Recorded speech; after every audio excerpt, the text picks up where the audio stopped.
gentlemen, thank you for joining us as Santa shows up 6 months early for a holly jolly summer day of baseball, surprises, and weirdly festive fun. Today's game features the Yuba-Sutter Freebirds and your Oakland Ballers.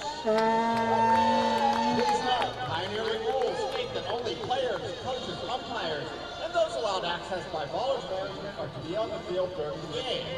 Fans, please refrain from walking, sitting, running, or playing near the dugouts, as this is strictly prohibited. For your safety, please be alert at all times while you are in Mundy Park, as bats, balls, mistletoe, and even a player or two may fly into the stands at any time. Be alert, be safe, and notify staff members in case of a medical emergency. Please note, no smoking is allowed anywhere on the grounds at Mundy Park. Any violation of such will be enforced to the fullest extent, including removal from the stadium. There's absolutely no food or beverage carry-ins allowed, and all events at Mundy Park have a no re-entry policy. Please help us keep this ballpark a family-fun environment. We would like each and every experience to be a pleasant one. Please treat your fellow fans with respect and courtesy, so we may all enjoy Ballers Championship baseball. And finally, fans assume all risk and danger incidental to today's event, including before, during, and after the game. This includes, but is not limited to, the danger of being injured by thrown bats or balls. Fans also waive any rights against the Pioneer League, tempered gloves, players, and Mundy Park for any accidental or personal injury or loss or damage to property. And please don't lean on the railings. If you're parking on Willow Street, they will ticket after 6 p.m., so we recommend parking in the third park lot. But please remember the parking lot towards the starting. Welcome back to the Ballers pregame show. Time now for our pregame conversation with the closer, Matthew Maloney, his second save of the season yesterday. And I had the chance to catch up with Matthew to talk about that outing yesterday and how things are treating him in Oakland as a second-year pro. Did you just mentally prepare for the ninth as you've now taken on this closer role, just getting things ready, mentally ready for when you take the hill? Yeah, honestly, I tell myself in the bullpen that those 3 outs are the only thing that matters, and that's the only thing that I focus on. It's like I will do everything in my power to get 3 outs and get them as fast as I can. And whether that's ground outs, fly outs, or strikeouts, I mean, everybody wants to punch the house. But it's like I'll do anything that I can to get 3 outs. And if I have to, if you told me, hey, you got to go out there and throw 15 changeups, which is not my best pitch, I'll do it. But it's just realizing that the goal is to get 3 outs and get the win, get the save. I'll do everything to make that happen. Matt Maloney is our guest here on the Ballers pregame show. Well, you mentioned your fastball being your best pitch, and you're the hardest thrower on this team in terms of velocity. I mean, that fastball has been touching 96, 97. Where do you think you've gotten the uptick in velocity over the course of your career, just working on getting the fastball velo up? Yeah, I would say definitely from my past coaches. I listen to everything everybody tells me. I heard that growing up, listen to everything and take what works with you. I would say the biggest thing that's helped me out was this offseason, training at Chapman Baseball Compound. They got a couple big leaguers, a couple of my past teammates who have played, who have trained there. And I mean, just honestly buying into the off season, it's like, okay, I realized what my weaknesses were. Last year I was 88 to 92, topping out at 94. And it was like, okay, if I want to play in the big leagues, that's not going to cut it unless I'm striking out everybody I face. So really just making the adjustments this off season in order to have results this spring, that's what I really wanted to get better at. And, going there to that facility and trying to get every ounce of basically, opportunity out of my body is what I was focusing on. So you're up about 3 or 4 miles an hour from last year, is that right? Yes, yeah. Last year, I think I was averaging 91.8, like barely 92, and this year I think I'm averaging, I haven't checked in my past couple outings, but I mean, I feel like I'm hitting the 5 every single outing so far. So, yeah, I mean, it is kind of funny because, like, going into this year, I was like, oh, I'm throwing harder, I'm gonna throw all heaters, and then it's like, no, like, you give up a fly ball here and the ball leaves. So, but yeah, velo is definitely up from last year. Well, last year was your first year as a pro in Brockton in the Frontier League, and now as a second-year pro, what have you learned about yourself and about just being a reliever and becoming a professional in the time that you've turned professional? Yeah, I would say going back to when I was in junior college, we had a guy who was playing in the Korean or the Japanese league. I can't remember which, but it was Cody Ponce. He came in and talked to us, and he said, like, hey guys, your best tool as a pitcher is availability. And making that jump from college where you're playing 3 games a week or 4 games with a midweek to now 6 games a week with Mondays your off day, and we don't have an all-star break, so we're going full steam. And 6 games a week. If I can be available for five of those games a week or 6 games a week, that is my best tool. And I mean, I threw 15 pitches last night, so I was in there this morning getting some work done because I want to be available, and I am available tonight. But I just feel like the biggest tool that I can use to my advantage is being available to get the baseball. Well, you're a Huntington Beach, California native. We're going to be heading down to Long Beach tomorrow, I should say. Any family or friends that are going to be making the trip up? I can only imagine it's a short drive from Huntington Beach. That's correct, yeah. I'm excited to go back home and play some baseball in front of my fiance, my family, my friends, family friends, old teammates, coworkers. Yeah, I'm really excited. But honestly, like, that is, the fun part of the game, but it's also a work trip. And Long Beach is one of the best teams in this league, and if we can go there and take some wins from them, I would love to do that. I'm honestly, I mean, I hate to say it, but I'm really looking forward to playing there, because I was there with spring training, got released, and they're a really good ball club. So when you play against a really good ball club, it's like everything takes a step up. Well, Matt, it was fun to watch you close things out on Saturday, and we're hoping to see you out there again either today or in Long Beach again next week. Thanks for the time. Thanks, Gareth. I appreciate it. That's Matt Maloney with us here on the Ballers pregame show. We'll be back right after this here on Ballers TV. The second baseman, number 7, Edwin Pagani. Batting 8, the left fielder, number 12, Cam Uran. And batting 9, the shortstop, number 2, Devin Dixon. On the mound, the pitcher, number 29, Anthony Silva. All right, Ballers fans, before your team takes the field, I need you to get loud!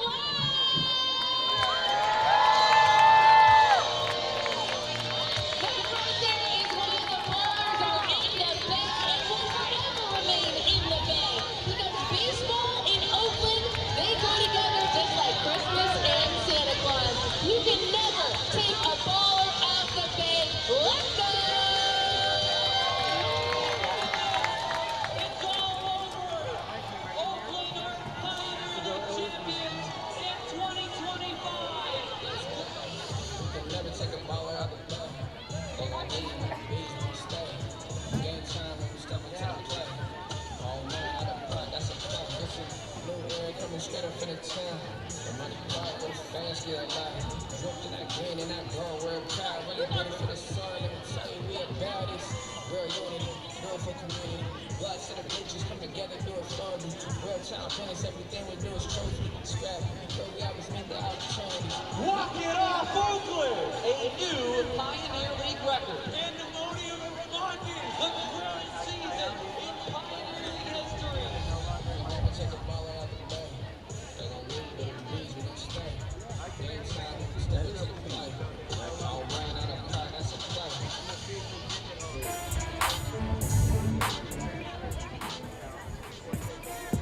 It's now time to announce the starting lineup for your 2025 Pioneer League champion, Oakland Ballers. Taking the field with the Ballers will be the Red Sox from the Livermore Little League. Leading off for your Ballers, the shortstop, number 3, Tremaine Cobb. Batting second, the catcher, number 18, Jaden Kalora. Hitting third and playing third, number 15, Jake Allgaier. The cleanup hitter, number 27, playing right field, Noah Blythe. Hitting fifth, the first baseman, number 16, Jeter Ibarra. Batting sixth, the designated hitter, number 30, Paul Winland. Batting seventh, the second baseman, number 23, Nick Nick Leahy. Batting 8th and playing left field, number 21, Cam Buford. And batting 9th, the center fielder, number 19, DJ McKenzie. On the mound for the Ballers, number 38, CJ Blowers. Before we start today's game, we acknowledge that the land where the Oakland Ballers work, train, and play sits on the unceded ancestral homeland of the Ohlone in the territory of Huichin, encompassing regions throughout the greater East Bay area. We recognize that we benefit from living and working on their traditional homeland, and we affirm their sovereign rights as First People. Prove through the night that our flag was still there.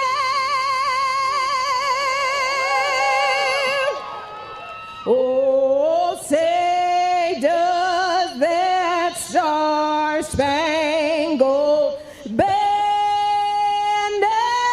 yet wave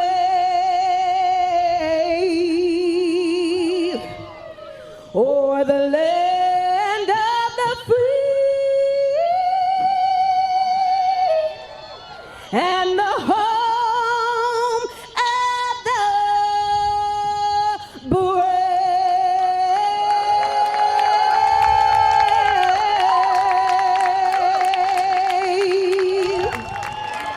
A dynamic national anthem to get us started. It's game 3 of a 3-game series here on game 36 of the season. Just 2 more weeks of ball in the first half. The Ballers, with a loss today, would be mathematically eliminated from first half playoff contention. I think that is a foregone conclusion. But they have a chance to play themselves back to 500 before the second half resets their record. We want to see that happen. And the lineup to face them is brought to you by Rubenstein. And here it is from Gareth Kwok. Yeah, just 2 changes for Yuba-Sutter from the day before. Pagani, who reached base 7 times on Friday, he's now batting 7th and playing second base.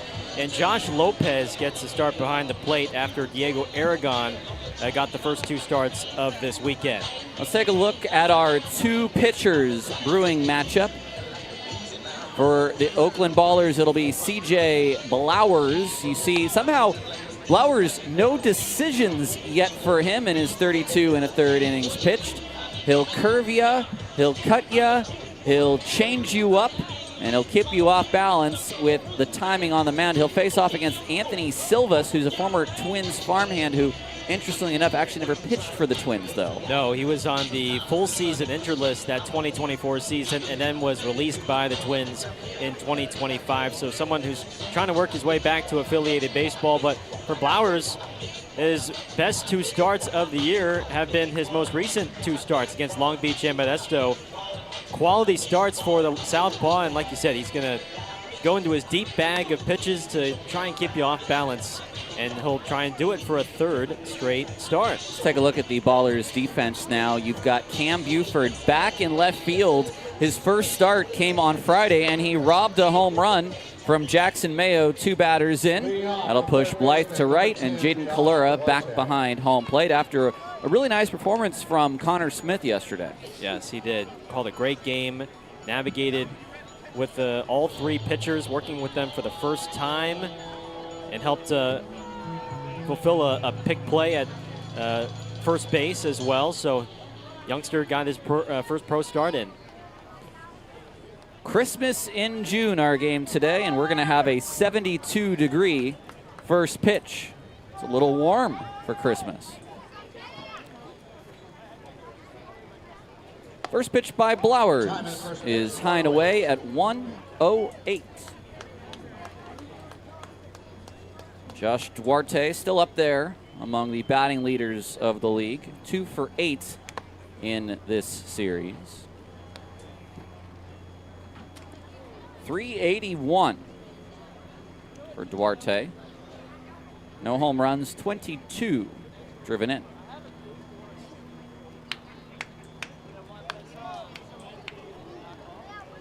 He's stolen 11 bases, which is, of course, always a good sign for a leadoff hitter.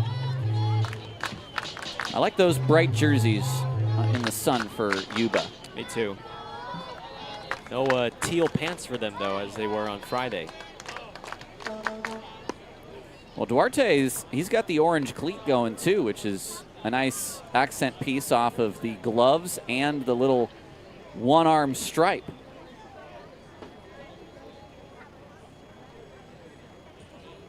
3-1 from Blowers.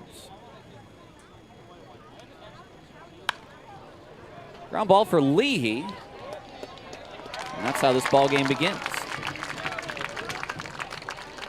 Well, Hunter Day had a lot of success yesterday pitching in the 82 to 85 range. We're going to see that somewhere around for Blowers today with the different pitches he throws. But as you said, he's gotten more comfortable here pitching in the league.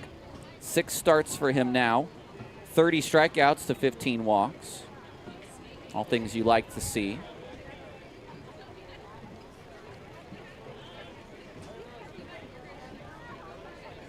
First pitch to Mayo. Fouled out of play. You see that delayed leg lift there that he'll incorporate plenty of times over the course of today's start. He'll also quick pitch you at times, sometimes in 2 strike counts, just to keep you on your toes in the box. Mayo had his first home run as a Freebird in this series. He is 3 for 10 over the last 2 games.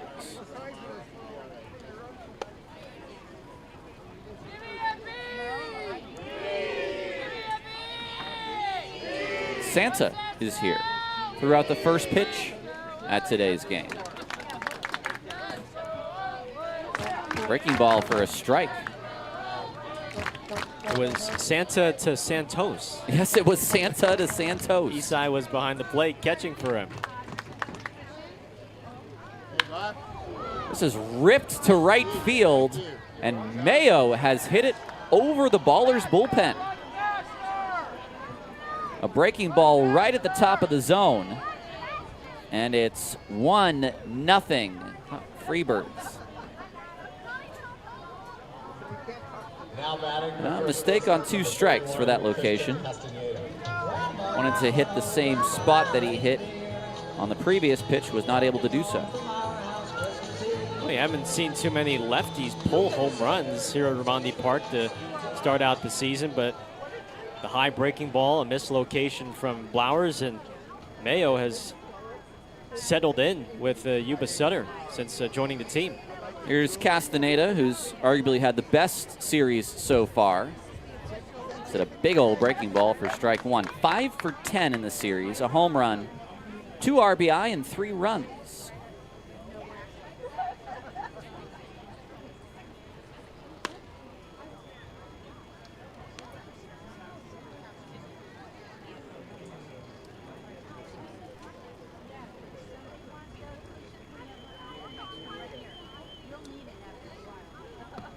The breaking ball, this time Castaneda lays off.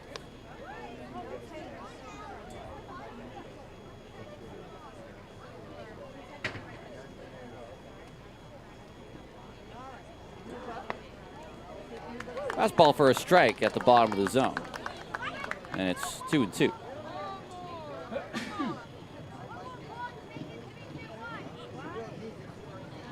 Fleur setting up low and in. Kenzie is going to have to play this on a hop. Another hit for Castaneda, his 6th in 3 days. Now batting the right fielder, number 19. Well, Jaden wanted it low. It ended up above the zone, and Castaneda was still able to get to the baseball. That'll bring up Josh Phillips, who gets some instructions from Robbie Bales down at third. Phillips is 3 for 8 with a home run and 3 runs scored so far in the series. Slide step, ball 1. A home run to Mayo, the difference so far if you're just joining us.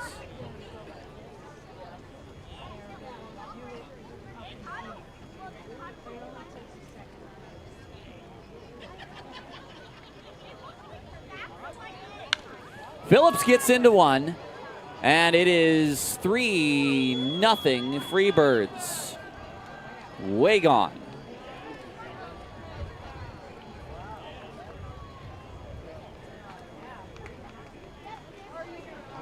Well over 400 feet. Now batting the designated hitter, number 3, Zach Chamizo.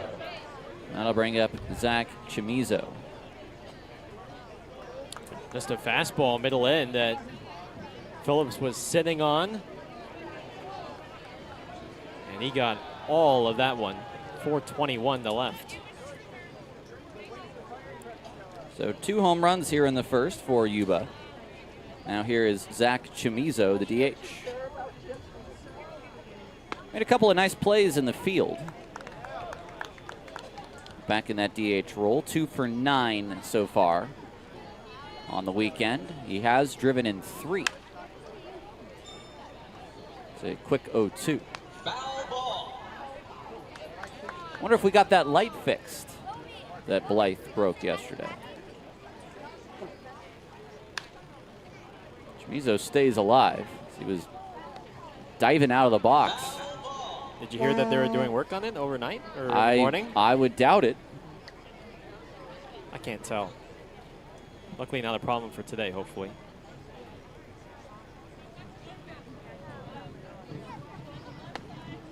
High and away.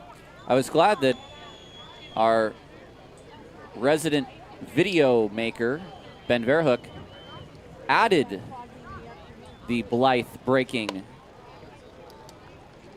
the light bulb to our recap last night. It was a satisfying shatter because it had a real dense sound to it. Yes. Another one for Leahy. And there's 2 away. Now batting is the beer batter. This is Josh Lopez. We have not seen Josh Lopez yet. A catcher, right-handed hitter, 26 years old from Danbury, Connecticut.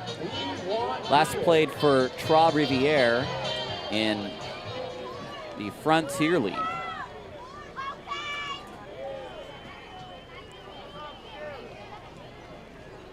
This was only his 3rd Yuba-Sutter game.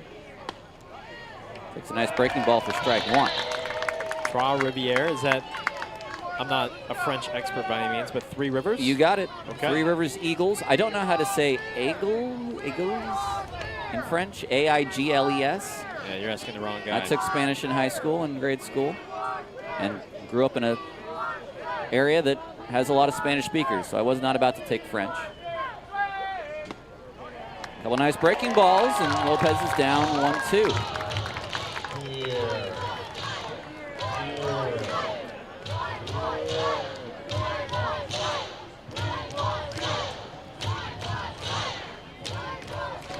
1-2.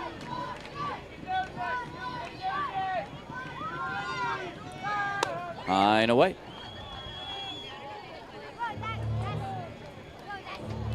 Fastball touching 86, 87 right now for Blowers. Has the changeup, the cutter, sweeper, and a forkball. It's a deep mix. The 2-2 is a touch high.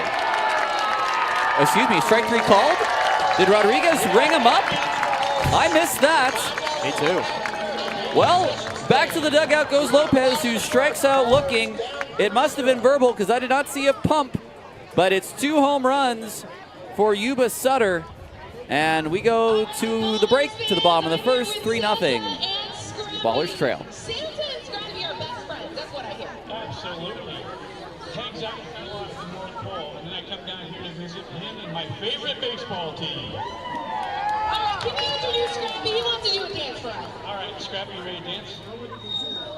All right, as a great gift to the best fans in baseball, I offer Scrappy the Possum. There you go, Scrappy.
Ballers lineup presented by Rubenstein. Here it is for this Sunday finale.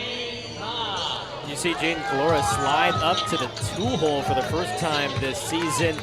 Cam Buford back in the starting lineup after taking the day off with McKenzie in center batting ninth.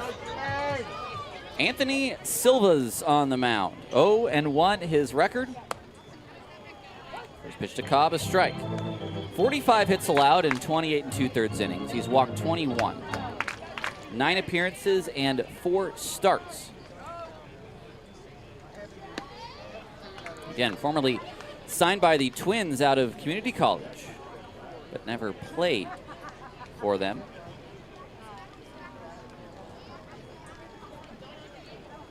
One to Cobb is hit to center field.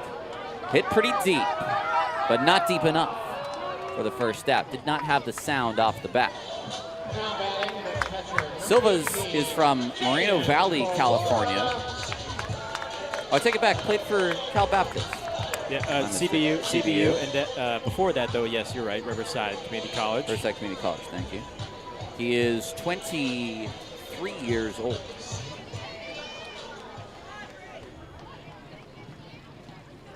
Here is Calura, team's leading hitter at 388. He's at a fastball for strike one. Ricardo Rodriguez, a very understated pump to end that bottom of the first, which is why we weren't aware that he had rung up the catcher. A very nonchalant ring up, I guess. Yeah, very surprised. Yeah.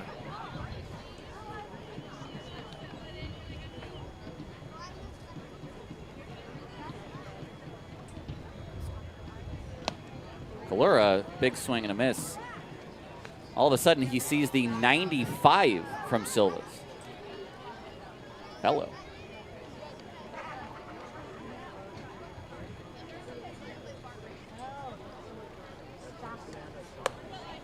Too high. I'll come at you with that mid-90s fastball. He does have a slider, changeup, curveball. The slider considered to be his best secondary pitch. The 2-2. Skips by everyone. And Lopez offering a different look behind the plate as far as the way he sets up. Kind of what we've seen with Smith in this series for Oakland. It's a different kind of target. Full count to Calura.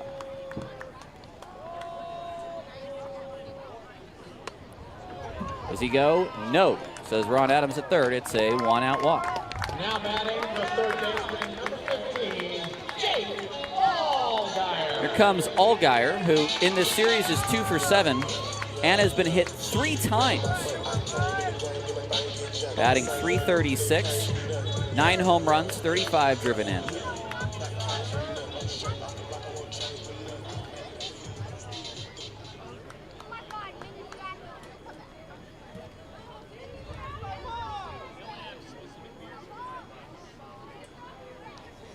First pitch is 93 inside for ball 1. Pair of home runs for Yuba in the top of the first.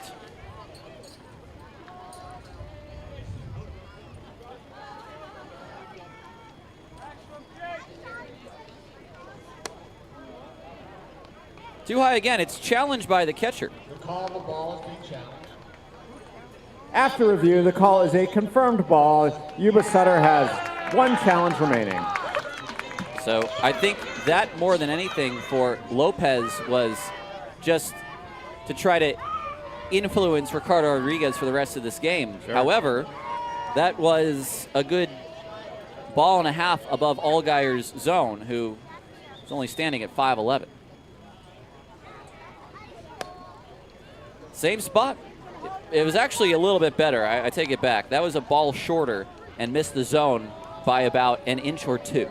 He's trying to frame it, too, for Ricardo Rodriguez behind the plate, help out his pitcher, but Ricardo's not being phased.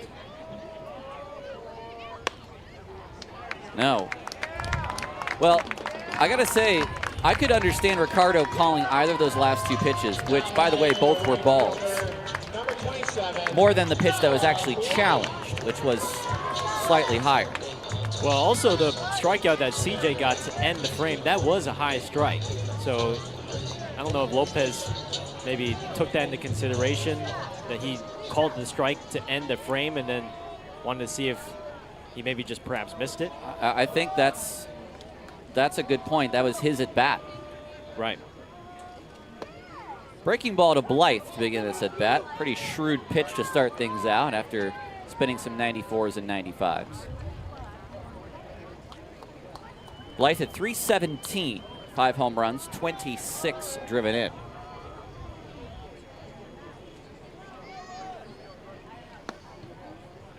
One and one. Kalura at second, Allgard first. Both reached via the walk. Now can Oakland make it hurt?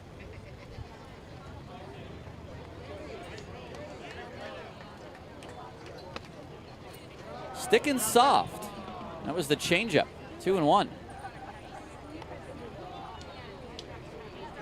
At least I think it was. Might have been a slider, actually. Yeah, it was a slider. Slider, okay. Yeah, he's attacking Blythe backwards here, meaning he's been throwing all breaking balls to start the at-bat. Maybe no one gets a 2-1 heater. They're playing behind the runners. Another breaking ball. 2-2. So if they're truly pitching Blythe backwards, now we're going to see the 95, which is going to play it more like 100.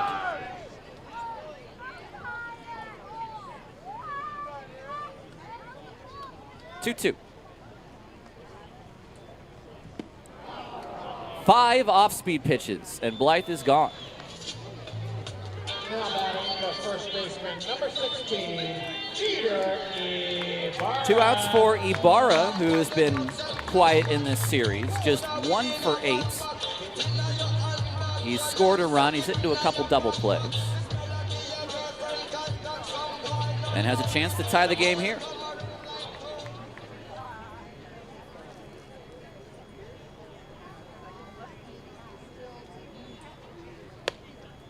First pitch is high. Another off speed.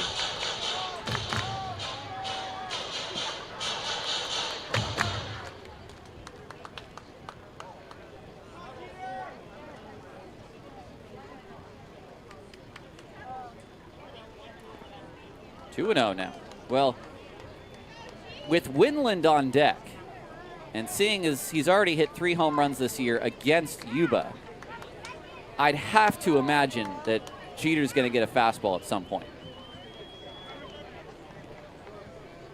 And he's been pitching relatively away to these batters. And for lefties, a lot of righties are going to be throwing changeups down and away.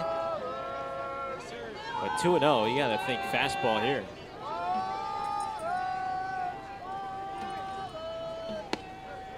It was, and it was inside and low. 3-0, you'd have to believe that Ibarra has a green light. If, let's say, he gets a fastball middle away.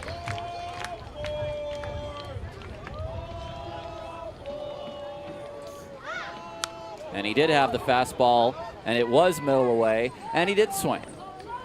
That was the pitch. That was the one. Yeah, I think that was the one pitch he was looking for. If it wasn't there, he was going to take it.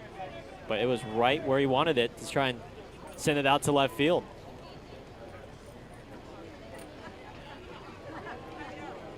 Two outs. Silva's trying to get out of this mess.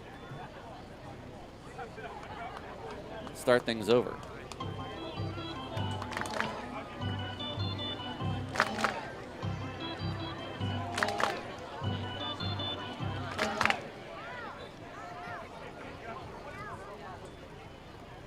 Ground ball toward first, and that will end the inning. So he does get out of it. He walks 2. The Ballers cannot score, and it's 3-0 headed to the second on Ballers TV. Carry Oakland Ballers fans to Ramundi Park. Avoid parking and other time passes by taking part in the game. It's a great way to get out and about to enjoy all the Bay Area has to offer, like rooting for your bees. Visit park.gov/Barnable for other fun Barnable adventures, or download the official Bark app to plan your trip. Down to you, Aubrey. All right, it's time for the first installment of the Green and Gold Contest. It's the Bark Transportation Race. Can you introduce yourselves for me? I'm Lexi. Lexi and Sarah. Lexi's representing gold, and Sarah's representing green. I'm representing blue. Let's hear you guys cheer on for your Bark car.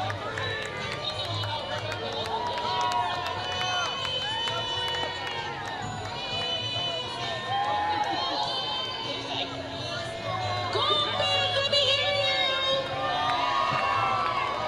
All right, our winner is Green takes this one.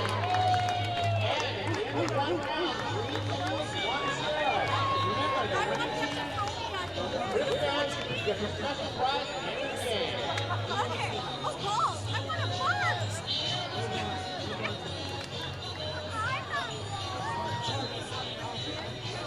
Hey folks, I have the press box. Tyler and Garrett are throwing out prizes.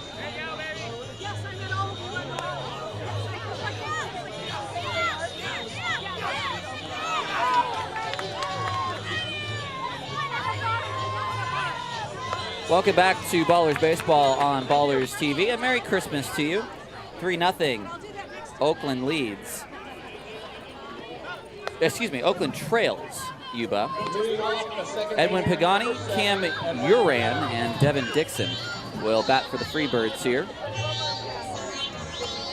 And CJ Blowers, who gave up 2 home runs in the first inning.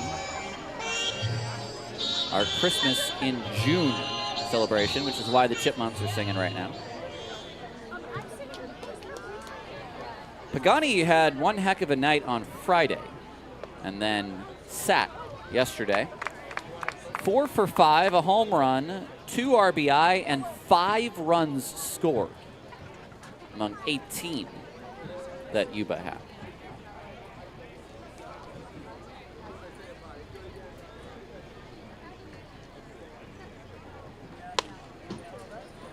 That's ball high from Blowers. See some pretty good stuff from Silvas in the first inning, and you can understand why the Twins liked him. Well, the Twins and their connection to Cal Baptist Yes, University. that's definitely true. Liam Rocha, formerly with the Ballers, and he was with the Twins organization for about a year and a half. They've got some arms down there. It's just funny, this is the Pioneer League. You look down, you go, okay, Silva's, haven't seen him yet, ERA at 10, gives up 45 hits in 28 innings. And then you see that and you think, well, how, those things don't add up.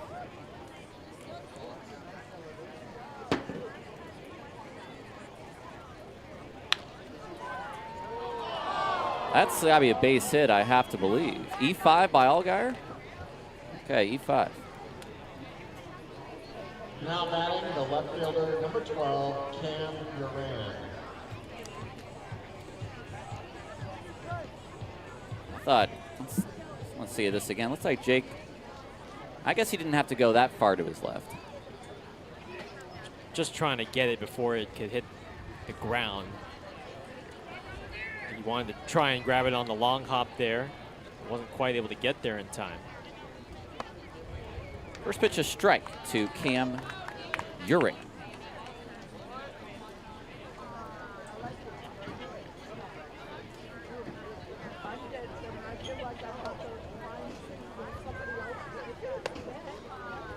Uran 2 for 8 in the series. He's driven in 2.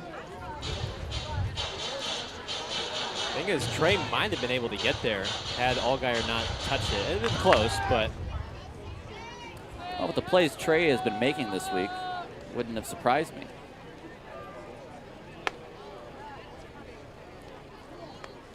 After today, the Ballers are going to leave tomorrow morning for a trip down to Long Beach. They'll play the coast for 3. They'll come back up to Oakland and then drive to Modesto for 3 on the weekend, on the holiday weekend. I'm sure it should be pretty fun in Modesto. I believe they can shoot fireworks off at their stadium. And yep. America's big 250 birthday. Well, GM Michael Nice already confirmed that they do have a post-game fireworks show on tap. Uran back to the bag.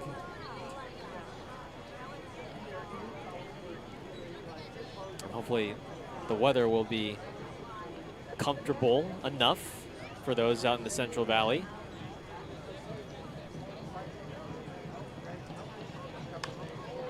Fouled off. I must say, by about the 4th or 5th inning, it does become quite pleasant. The first couple innings, when it is in the low 90s, you do feel the heat. Well, it intensity. Might be part of why there's 7-11 night games and 7-11 p.m. night games, 11 a.m. day games. Blowers on the putout. Pagani, I don't know if he was on the move on the pitch, but certainly was on the move by the time Uran swung. He was running. Okay. He was trying to steal. So maybe a little hit and run action there to avoid the double play ball. But yeah, you're right. That's why the 7-11 starts, just due to the heat.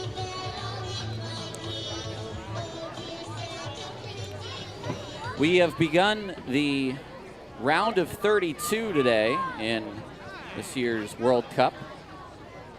The Republic of South Africa and Canada locked at 0-0 in the 73rd minute.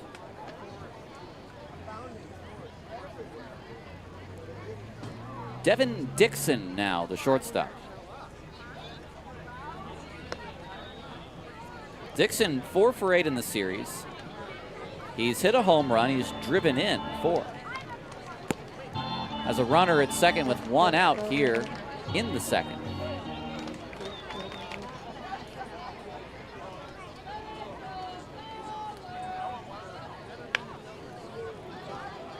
That's a flip job to left, and it's going to be 4-0 on the Dixon RBI single.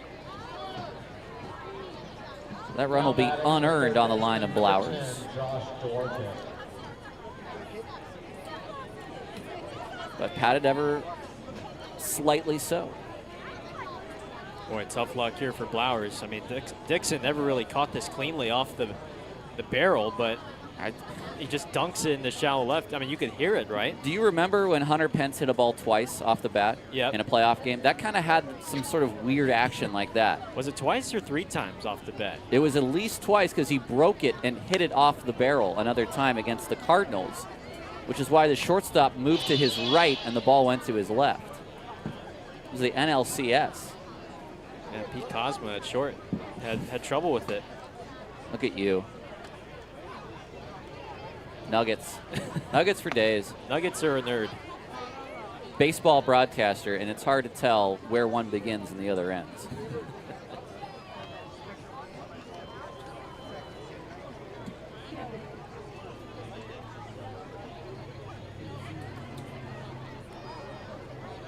One. Another base hit.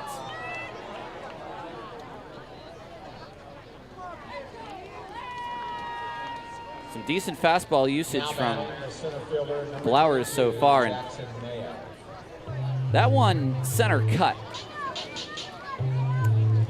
Yeah, he's been throwing more fastballs in this outing and leaving them a little bit more down the middle. I think what made him successful in Modesto a couple days ago was getting ahead with the breaking ball and landing it for called strikes, but that hasn't quite been the case yet early on. It was a breaking ball that Mayo hit out to right field for the game's opening run.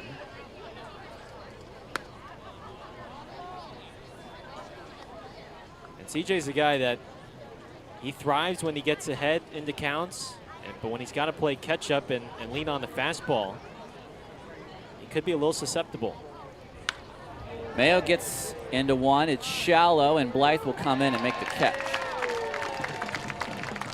So that breaking ball from Blythe, or from Blowers rather, is much better than the one that Mayo hit out. And I think he tried to see that breaking ball out of the hand early and just tried to pull an outside pitch. Yeah, I think that was the location he had intended that breaking ball to land in the first inning. Well, now with the air to open up the inning, Blowers would have had his third out by now. So Castaneda has a chance to make this inning hurt.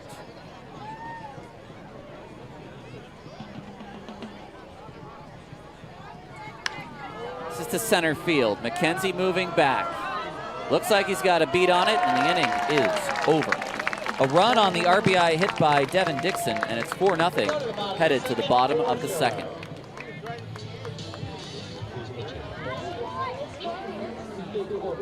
Our stock always goes up. So do prices. I'm out. We're cheap, just like your coverage. We're Red Pocket, your new ultimate cell carrier. Only we give you all three. No price increases, 2-minute care, and all major numbers for your best 5G coverage. What's your price? $10. You got the deal. Switch to Red Pocket. Like me, your new ultimate cell product. Ladies and gentlemen, we've got a very special group with us today. Ballers co-founder Brian Carmel has about 25 of his relatives here at the ballpark. And since Brian's family is Jewish, we're celebrating the time-honored Jewish Christmas tradition of Chinese food and a movie. So while we queue up a holiday classic film, give it up for Brian and Ice Cold Kitty, who are delivering Christmas dinner to the Carmel clan, baller style.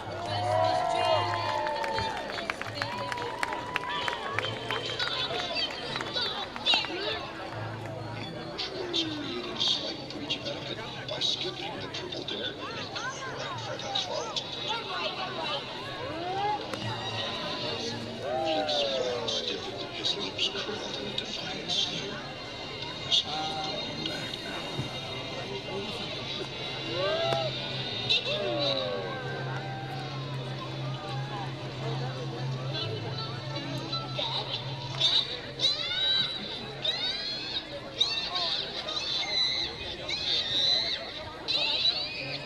Heffernan Insurance Brokers has been helping people make smart decisions since day one, offering business insurance, personal home and auto, employee benefits, and retirement and wealth management. Make a smart decision for your business or family today. Visit Heffernan Insurance Brokers online at hefins.com. Let's take a look at our Caltrans keys to the game. Tyler, my first key, be patient, as we saw yesterday in the 8th with those 4 walks drawn. The hit by pitch. This is a Yuba staff that draws the second, they commit the second most walks in the league. As Wendland grounds out to first base. So be patient, look for your pitch. And number 2 for CJ, as we saw a little bit more in that second frame. Mix things up. Go deep into the bag. Keep these Yuba hitters off balance if possible and try to get ahead as much as possible as well. Here's Leahy. 2 fastballs to Wendland after we saw a lot of breaking ball usage from Silvas in that last inning as Leahy shoots one to right. Phillips is there for the second out. 3 fastballs in the inning and 2 outs. Now batting the left fielder, number 21. Well, maybe a guy who can sit on a breaking ball because they've thrown a lot of breaking balls to him in this series. Buford only 1 for 5. And have done a lot with the slider and the curve on him.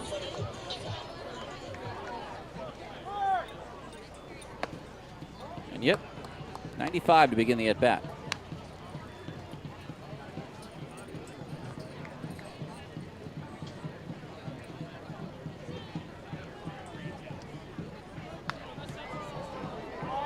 Challenge. Nothing but fastballs in this inning. Kent was on top of it.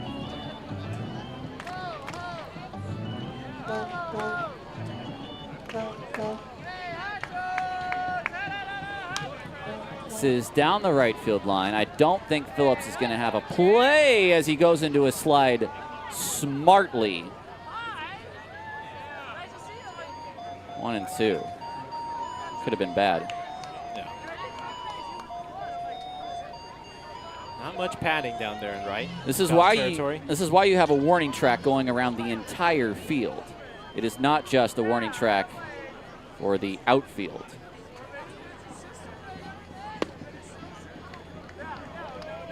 Well, we saw Noah Blythe yesterday track down the foul ball and foul ground Yes. and sort of collide into that fence pretty hard.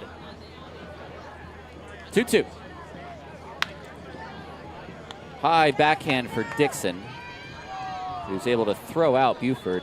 And a 1-2 inning for Silva's 4-0 Yuba as we head to the third.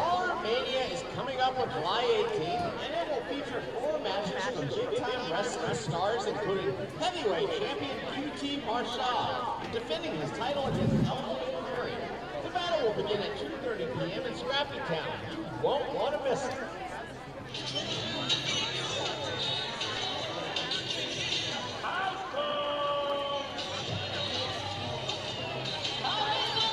It's time for the Ice Cold Challenge, presented by Big Time Wrestling. This is Ice Cold Penny, and this is his big bucket of beverages. He's going to have to pick up the bucket of beverages, each of our contestants, gold and green, and yell, Ice cold! the contestant to do it the best is going to be our winner, okay? Justin, are you first? Team Gold is first. If you're wearing a gold bracelet, make some noise. Let's hear it. Ooh, pretty good. Okay, let's see if Jeff can do it a little bit better. Team Green. Ice cold. No, you gotta pick it all the way up. With the legs. Let's go, yeah, warm it up. Pick it up. Ice cold. All right, that's Jeff. Team Green or Team Gold, Ice Cold Penny? Team Green. Team Green is our winner.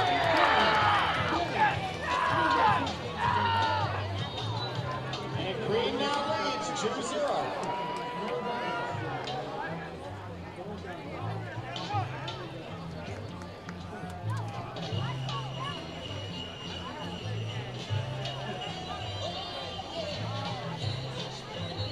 Welcome back to Ballers Baseball here on Ballers TV. Tyler and Gareth with you.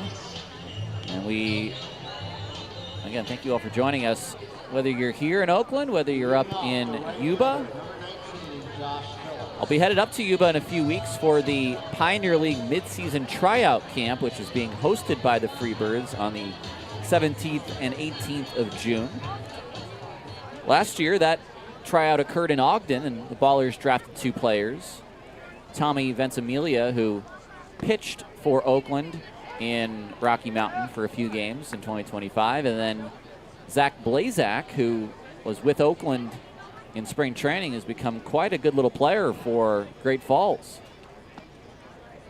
Yeah, he had his get back against the Ballers that series in Great Falls. If the Ballers and the Voyagers at any point are both vying for a playoff spot, and did Kaler get a piece of that bat there? I thought that, well, A, that was fouled by Phillips off of his foot, and then maybe it did catch a piece of Calora. The Voyagers hold the tiebreak. They've won the series in 2026. And they took 2 out of 3 over the Ballers.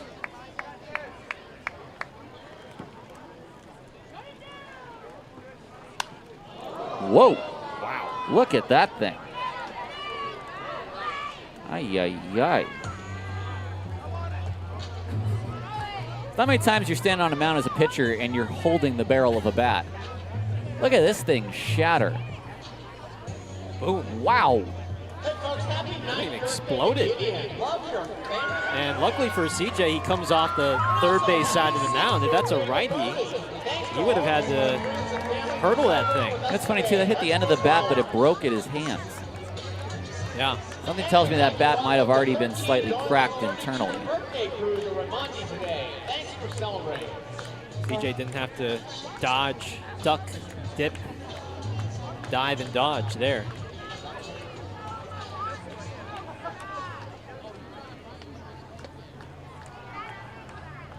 One and two to Phillips, who homered to left center field. Call. one away. Now batting the designated hitter, number 3, Zach Chamizo. Chamizo grounded out to Leahy in his first at bat. How many players would you say are going to be participating in that tryout camp? Would you guess? You know, I don't have the number. I want to say last year it could have been around 50. Okay.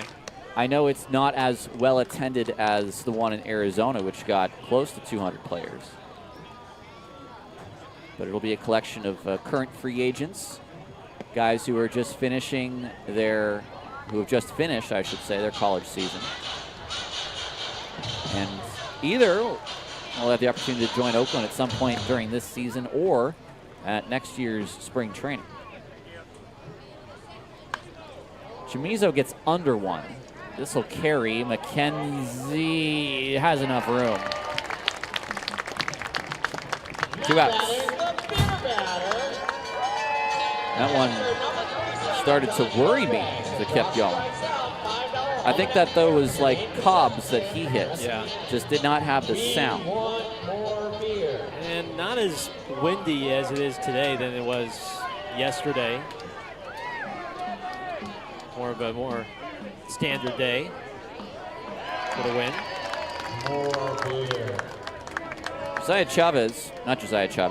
Josh Lopez. Very interested to watch this at bat, especially if there's any high strikes.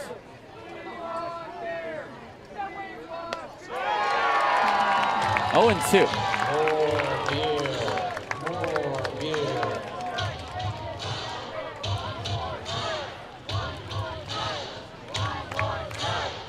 Flowers looking for a 3-up, 3-down. Top of the 3rd.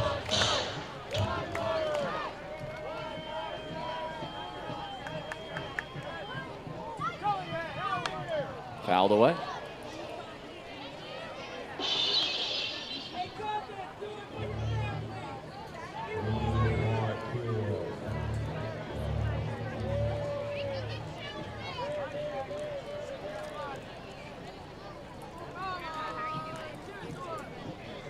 Oh, 2. Got him again. Fastball high and inside. And we move to the bottom of the 3rd, 4-0, Freebirds. Please welcome the Celebrate Sensational Squad, our official Oakland 50 cheerleading group. Make some noise for our favorite dancers.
For 4-0 Freebirds. We'll see McKenzie take his first at bat today, and then back to the top of the order for Tremaine Cobb and Jaden Kalura.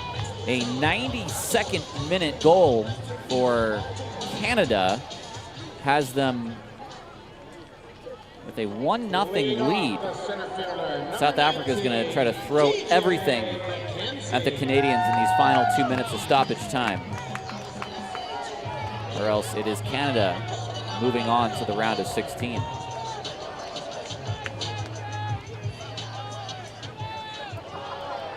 Kenzie at 257, 7 home runs, 19 driven in. First pitch, a strike.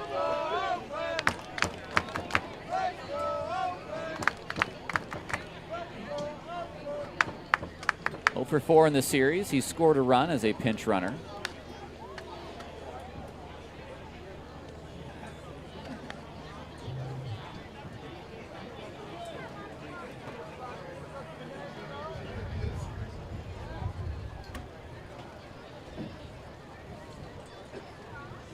McKenzie swings and misses. Pretty filthy for the second strikeout of the day for Silvas. He's now set down 6 in a row. And between that hard fastball and the slider, he's got 2 pitches really working for him today. Well, 1 time through the order now, and he's allowed just 2 walks.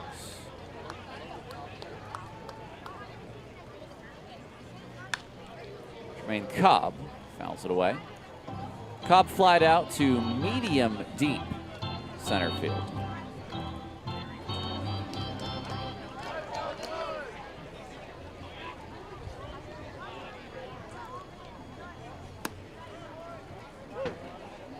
Quick 0-2. Just painting the outside with the fastball, still at 94, 95.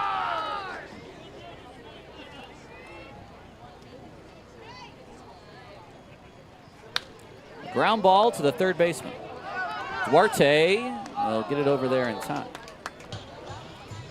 Next up, the catcher, number 18, Jaden Kalura. 2 outs for Kalura, who was the first base runner for Oakland today, drawing the 1-out walk in the first. Only 37 pitches right now for Silvas.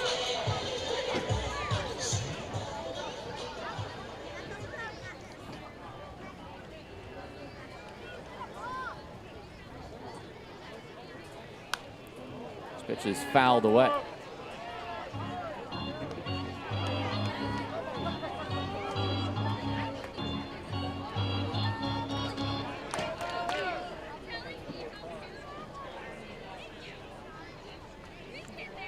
Comes the 0-1. Fastball just slightly off the plate. Kalura has a smaller strike zone, but not that way. Not east and west. Toward right. And a nice play by Pagani. Another 3 up, 3 down inning. And after 3, it's 4-0, Yuba. Oakland Sports Group hosted an official World Cup watch party right here at Vermonti for the first Team USA game. We're going to do it again. The round of 32 began today, and the U.S. is playing on July 1st. We will be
field.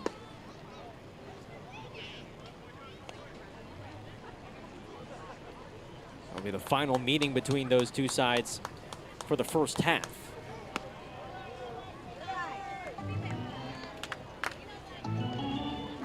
Two balls, no strikes on the Pioneer League's home run leader. It's been a couple of days, though, since Jeter has left the building.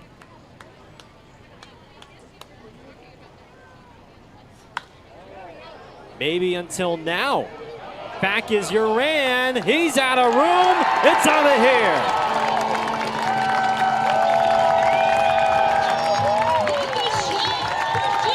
It's a sweet 16th for the Pioneer League's home run leader.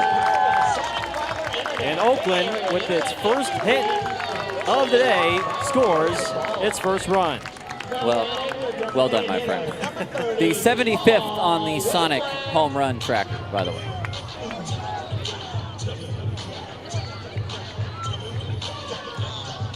And his 40th RBI.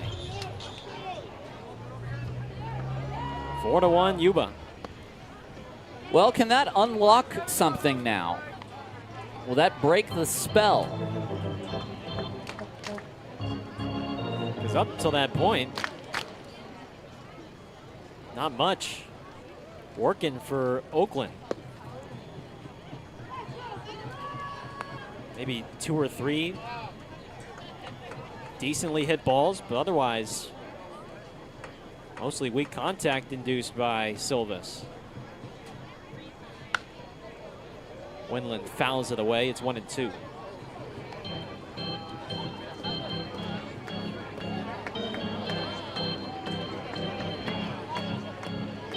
Barra and Winland back to back.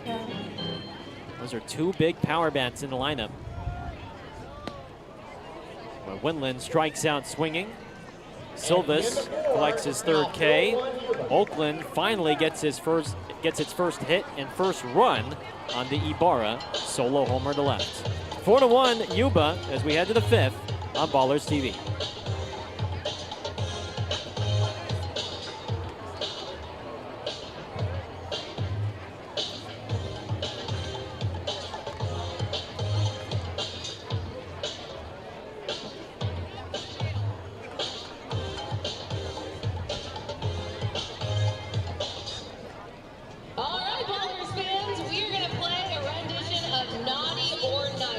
With Santa. Casey, what do you got? I know him! All right, let's check out the video board, and we're going to have Santa tell us if these people are naughty or nice. Scrappy the Rowley Possum Santa.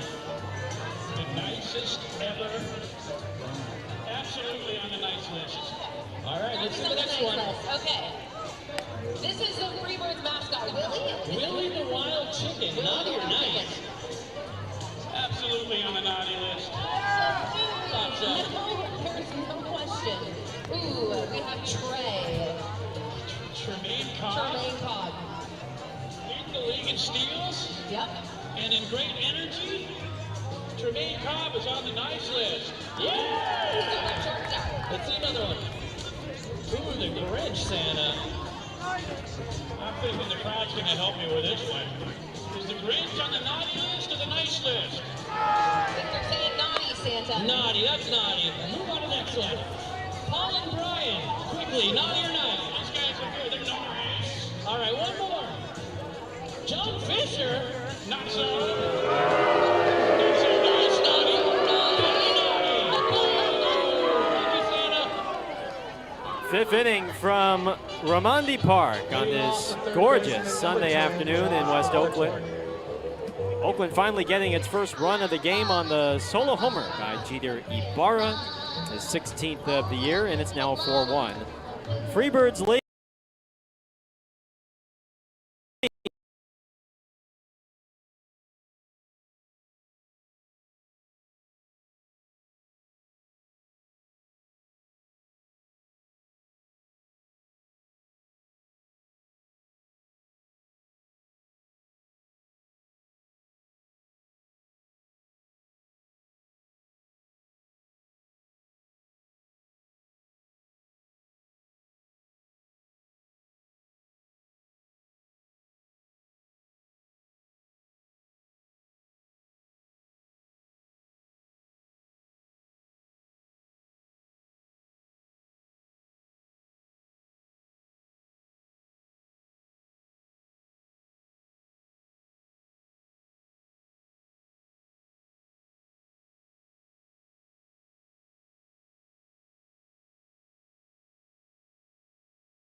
3 and 2. I usually do Christmas Eve with my grandparents or my grandmother who's left on my mom's side, and we get all my mom's side together at one house. And then Christmas Eve, which is the German tradition. Pay off. Fall back. And this morning, get up, go to church, and then drive out and have dinner with my other grandmother and my dad's side of the family. So we kind of get 2 Christmases, which is nice. 3-2. One hopper to Leahy. And C.J. Blowers has set down now 11 in a row. Halfway home on this Christmas in July. It's 4-1, Yuba. I passed down the tattoo in downtown San Leandro. We don't just tattoo people, we change lives. For instance, we have Kyle. His name's Chip. We both have a pastime tattoo. His life was a mess. He was drinking too much, Wife left him, he was hanging around the wrong crowd, getting in trouble with the law, but then he started coming to pastime tattoos. getting tattooed all the time. And now, well, I mean, he still has all those problems. But he looks a whole lot cooler by his dealing with them. You too can have your life changed for the better. Come to Pastime Tattoo, 1394 East 14th Street, downtown San Leandro. Open noon to 8 daily. Casey's on the east side of the bag. That means it's time for the Bear Mike Hot Dog Toss. Our full screen pictures have a couple hot dogs they're going to toss into the crowd.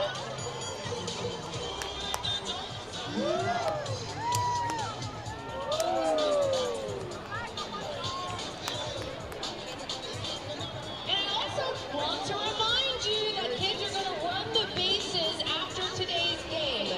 Where are they going to line up? Well, they're going to line up behind the home dugout. That's the first base dugout.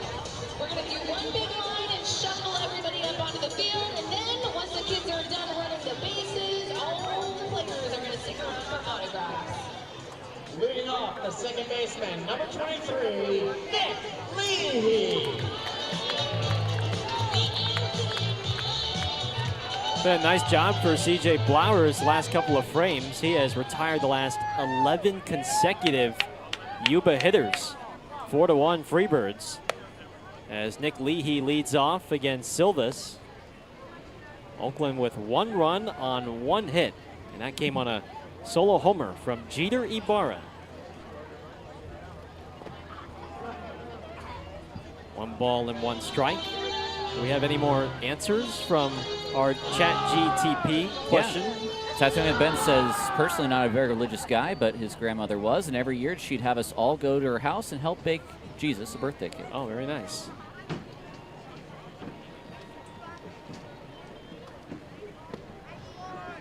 Ooh, looked pretty good from our vantage point. Call the ball. And Silva's wants to ask Ricardo where that missed, whether it was low or inside. And it was a demonstrative ask.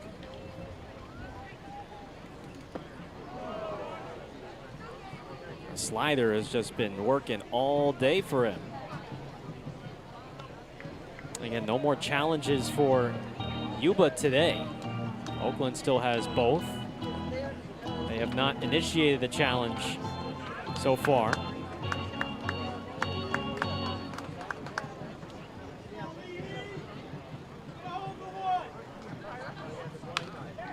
Bounced, diving stop, Duarte, the throw in time.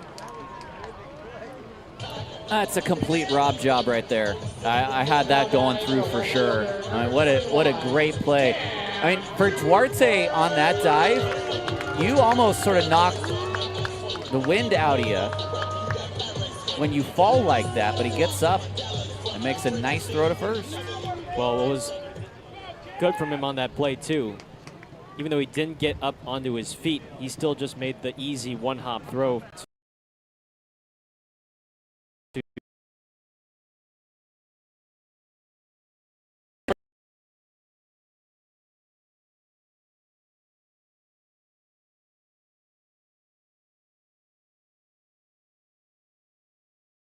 You end up falling short, and then he's got to scoop out a tough short hop.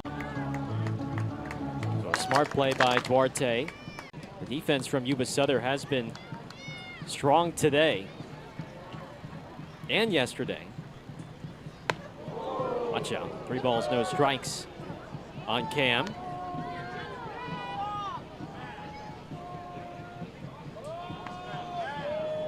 Who bounced out to short in his first at-bat.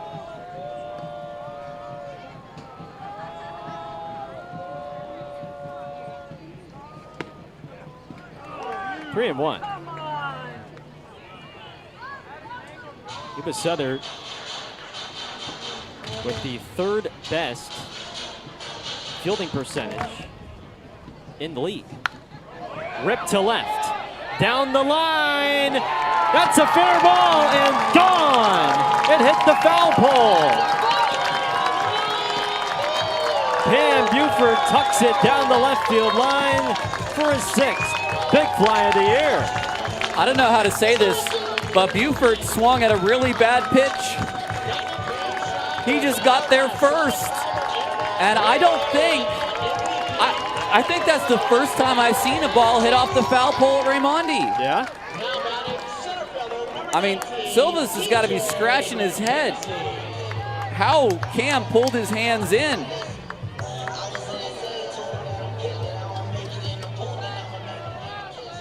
Two-run ball game. The lightning quick hands of Buford. And now McKenzie shows bunt. Duarte was playing so far back, and it works out to perfection.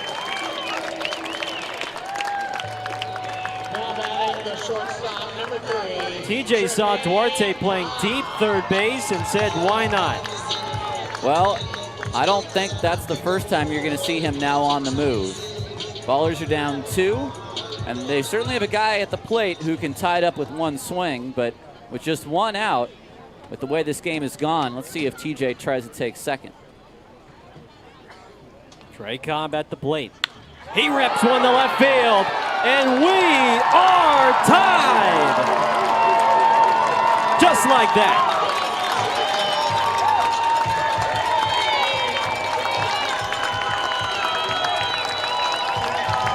Two home runs in a span of 3 batters. And the 3-run Yuba lead is gone.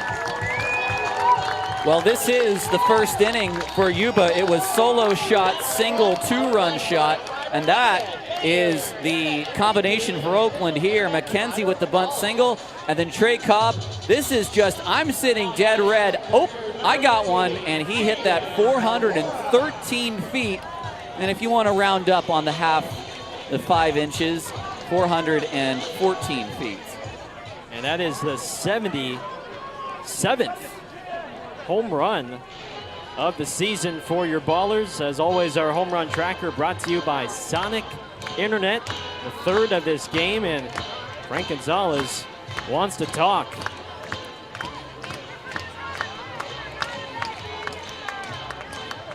What a turn of events after Silvas was almost untouchable through the first 4 innings. But the Ballers' bats, they have adjusted, and they are tied up this game.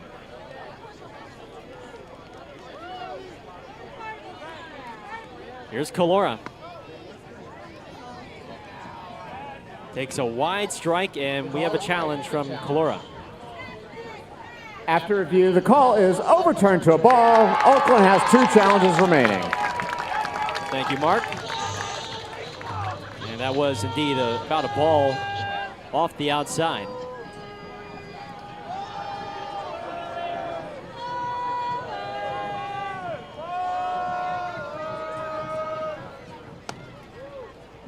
There's a strike.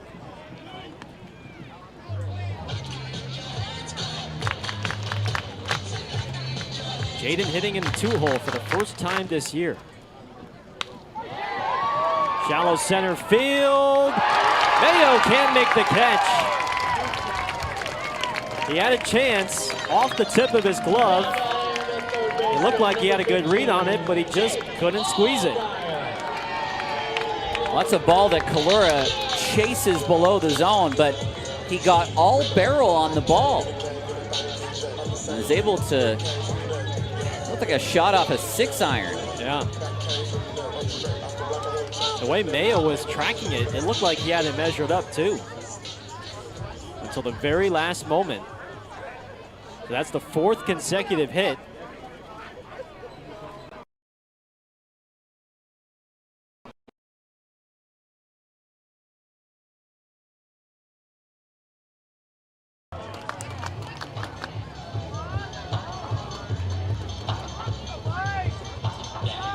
One ball and 2 strikes.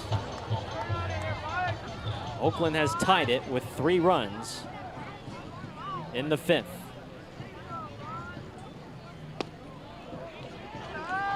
Enticing slider laid off. That's really good recognition from Blythe. He struck out once already. Hit a ball fairly hard to right field, but just right at Phillips. Flores at first. 2-2. And he got him. 4th strikeout for Silvis. Buford a solo homer. Cobb a 2-run homer. We are tied at 4 through 5 innings on this rubber match. Off to the 6th on Ballers TV. Sponsored by Mercado in Sacramento. The official accident attorney of the Ballers. Kurt Zach got the big back. Christmas rendition of Knock Your Baller Knockout. We're calling Jingle Baller Knockout. Our contestants are Laszlo and Tanny. Laszlo is green, Tanny is gold. The object of the game. Did I say it wrong, Tanner?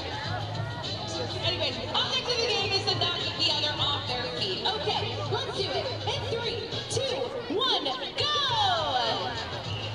Oh, 1-1. We're 1-1. That was naughty, Casey says. That was a naughty one. Okay, we're trying again. 3, 2, 1, go! And gold stays on the 3. Let's do one more. Let's do one more for good measure. 3, 2, 1, go! Oh, gold is our winner!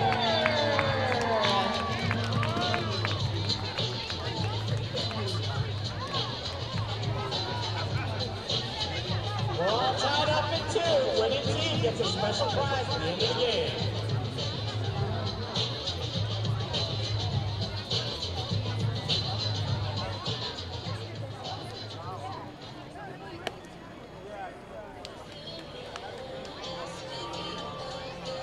Leading off, it's the right fielder, number 19, Josh Phillips. Top 6, a 4-4 ball game here in Oakland. Time now for our out-of-town scores update around the Pioneer League. The Modesto Roadsters take down the Long Beach Coast earlier today, an 8-6 victory for Modesto.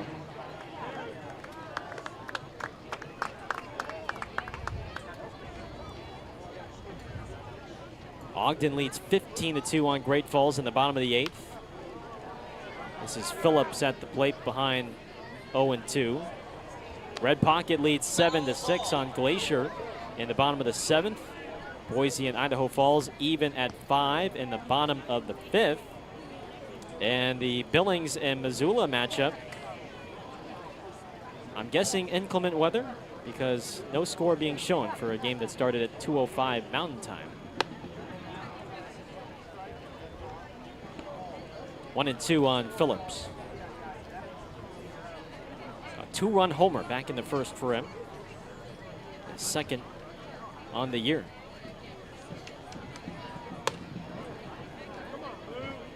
Two. It's now time for our AC Transit Road to the Show. We'll check in on some former ballers in the minor leagues. Dante Stewart, 1 for 4 for Jersey Shore today, and a loss to Brooklyn. In Fredericksburg, Grant Manning did not pitch, but in Kannapolis, Gabe Tanner has picked up his first affiliate victory with 5 shutout innings over the Columbia Fireflies. How about that? 2-2 is rolled foul. Gabe continuing to show his stuff in single-A Kannapolis with the White Sox organization, proving that he might be ready for the next level. Quick pitch, fastball, got him looking. And no challenges left for Yuba. Strikeout number 4 for CJ. Help us strike out Plastics. Now batting the designated hitter, number 3. Tyler, did he start today or did he come out in long relief? He threw 5 shutout innings in a start, allowed 4 hits, a walk, didn't strike out anyone. Kept it all in the park. Here's Chamizo. Even had a pickoff. Was his first outing also a shutout? His or was it 2? First outing was a shutout. So you take away his one. First Kannapolis. His first Kannapolis, that's what I mean. Yes. Fly ball to center for McKenzie. 2 down. So if you take away the 1 4-run inning that he gave up in his second start, that's, I believe, 12 shutout innings. Yeah, I mean, 1 hit, too, just the grand slam. Right. He's adjusted quite well. Yes, he has. To affiliate ball. Here's Lopez.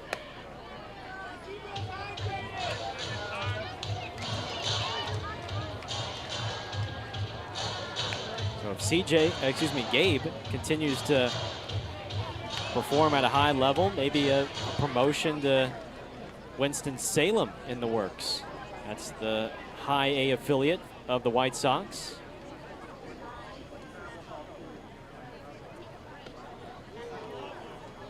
Two balls, no strikes on Lopez.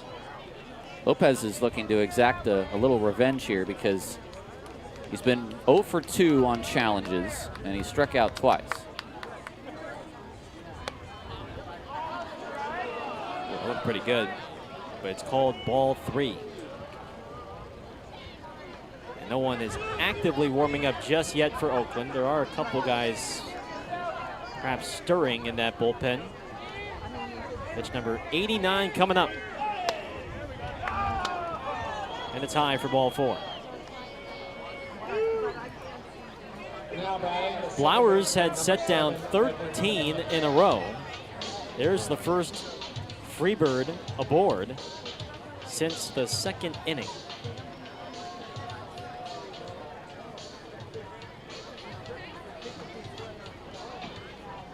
At 89 pitches,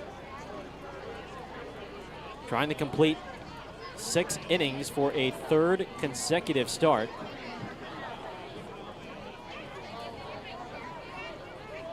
It won't be a 3rd consecutive quality start, but by definition, but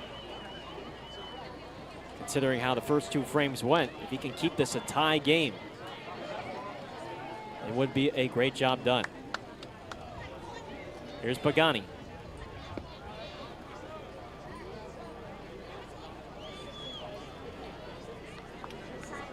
Pagani reached on an error committed by Allgaier at third base. Back in the second. We are tied at 4. Chop to Cobb. Goes the short way. And CJ gets through 6 strong. Bottom of the 6th coming up. 4-4 here from Oakland on Ballers TV. The Ballers game with easy connections at West Oakland and downtown Oakland Mart. Ride Line 22 or the NL get you to Ramundi Park hassle-free. Skip the parking. Plan your trip today at actransit.org. AC Transit moving the East Bay since 1960.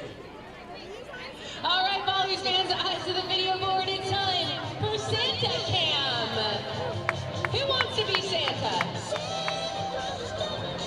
There's a nice looking Santa.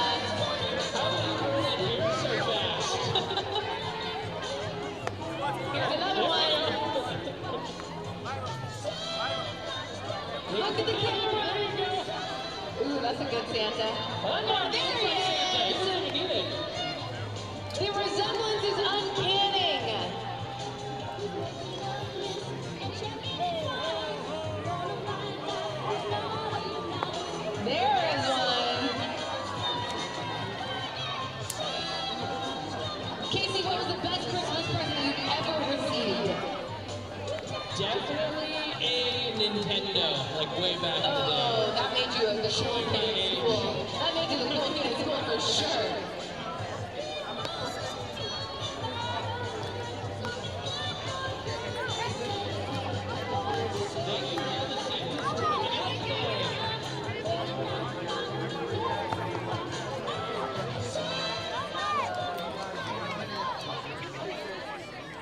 Hey folks, checking the out-of-town scoreboard.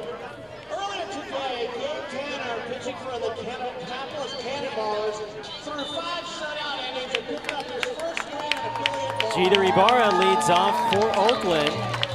This game tied at 4.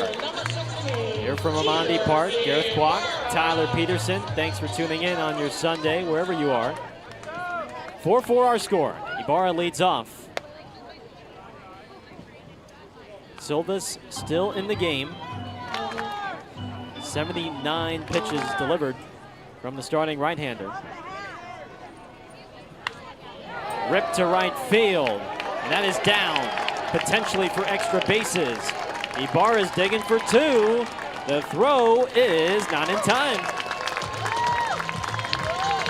Go-ahead run in scoring position for Oakland. Well, as soon as I saw that ball get by Phillips and hit the wall, that's when I knew Ibarra had a shot at 2. If Phillips is able to get there and stop that ball from sitting against the bottom of the fence, he'll only have 1 or he'll be thrown out at second. So some nice work from Jeter on the read, and he kept hustling.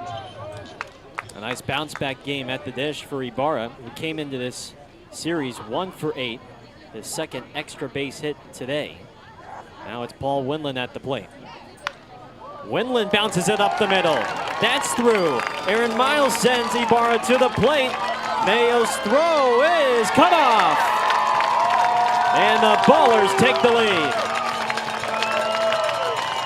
Well, Paul Winland hadn't come up with much in those first 2 at-bats, but he's the kind of guy that I don't care what the count is. I want him swinging the bat. I don't care where the pitch is either, because that was 91 right down and in. He got a good pitch that time. And again, this is a guy that does damage with the bat. It's his 6th RBI of the series, and it's Oakland's first lead of the day. Oakland saw the damage he did to them in that second series of the year firsthand when he was in the Long Beach Coast uniform. Was weighed by the Coast earlier last week, and Oakland pounced. 0-2 on Leahy. Now Winland's got some wheels. Yeah, I'm sorry. I was just going to say you pounced. To be fair, with the yes, with the claim. Yes, the waiver claim was very quickly put on there after Paul was put on waivers. Oakland pounced, aka Tyler pounced on the opportunity. That's a base hit for Leahy. 3 straight to begin the 6th off Silvas. Well, he's only thrown just barely over 80 pitches.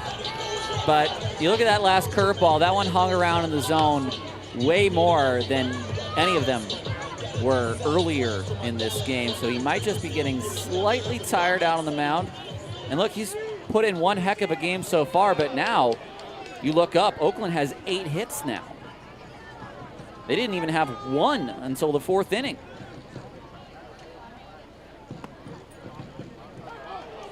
First pitch clips the outside. Buford wants to use the challenge.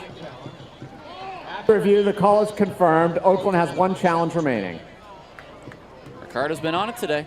He has. Just 1 against him. And I'd have to imagine that Weiss, the lefty in right center, is about warm if things continue to snowball here for Silvas. Popped him up, but it's out of play, and it's 0-2. Well, there's no outs in the inning. You look, Buford, McKenzie, Cobb, that's 3 right-handed hitters. And listen, Weiss had success left or right, but in a 1-run contest, every batter matters. I think you're going to go with your best matchups. You may see Weiss in here sooner than later. 0-2. We kind of hung that up and in. So just a little bit of the feel right now for some of these breaking balls. And listen, he's thrown 84 pitches. He's really thrown like 120 pitches, considering you warm up with 8 every inning. You know, this is about the time where the arm does get tired.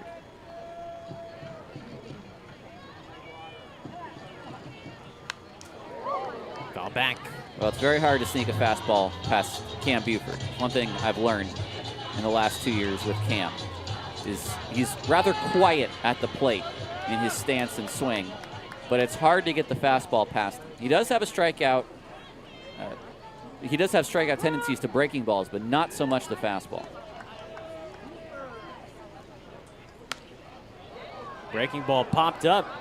Tough play for Castaneda. It falls, but they're going to get the force out at second, as Leahy wasn't quite sure if that was going to drop or not. So it's a 3-4, 3-6 fielder's choice for your scorecard. Winland to third, 1 away. Well, nothing Leahy can do there. No, that's a tough read for Leahy. The wrong thing to do, in fact, is to run to second base. That would be the wrong thing to do. So he did exactly what he was supposed to there. You're going to see Cam Buford run here. Here's TJ McKenzie. Ball 1. First and third, 1 out. Versus potentially a double play, which we did see yesterday.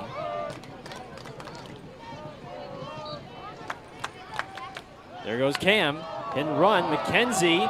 They get the out at second for 1, and it's an inning-ending double play. Silva still through the second, even though Cam took off, and they turned the inning-ending 1-6-3 double play. And it's just 1 run in the 6th for Oakland. Ballers with their first lead of the day, 5-4 as we go to the 7th on Ballers TV.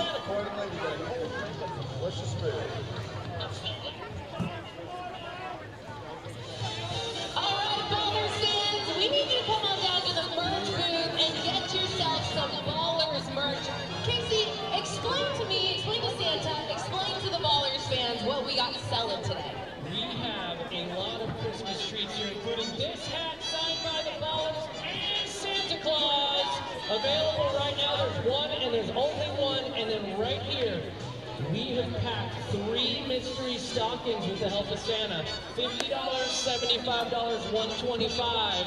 You can come grab these stockings. They're all one of a kind. So come on down to the merch booth right now. What can we maybe think in this mystery bag? I mean, we're selling some great stuff. We're selling chains. We're selling rings. Like, there might be some good stuff. We're selling a lot of stuff, so you might want to check it out. It's a mystery. I can't say so. Do you think that a Ballers fan should come grab the mystery bag? Absolutely. We're competing. Come on, let's get some. Santa's going to sign your merch too. If you come buy it right now, Santa's going to sign it. So, yeah.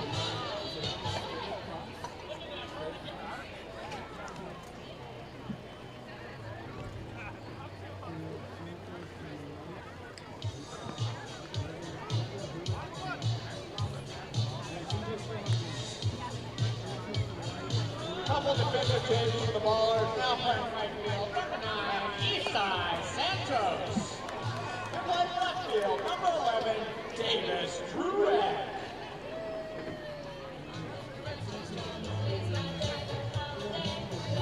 Leading off the left fielder. A 5-4 Ballers lead, the first time that they have had the lead. It's Blowers on the hill, now pitcher of record in the positive row. But we've seen a good duel today between him and Silvas. We also have 2 new outfielders to tell you about. As Huron hits a ground ball up the middle, a backhand for Leahy, and his throw to first is in time.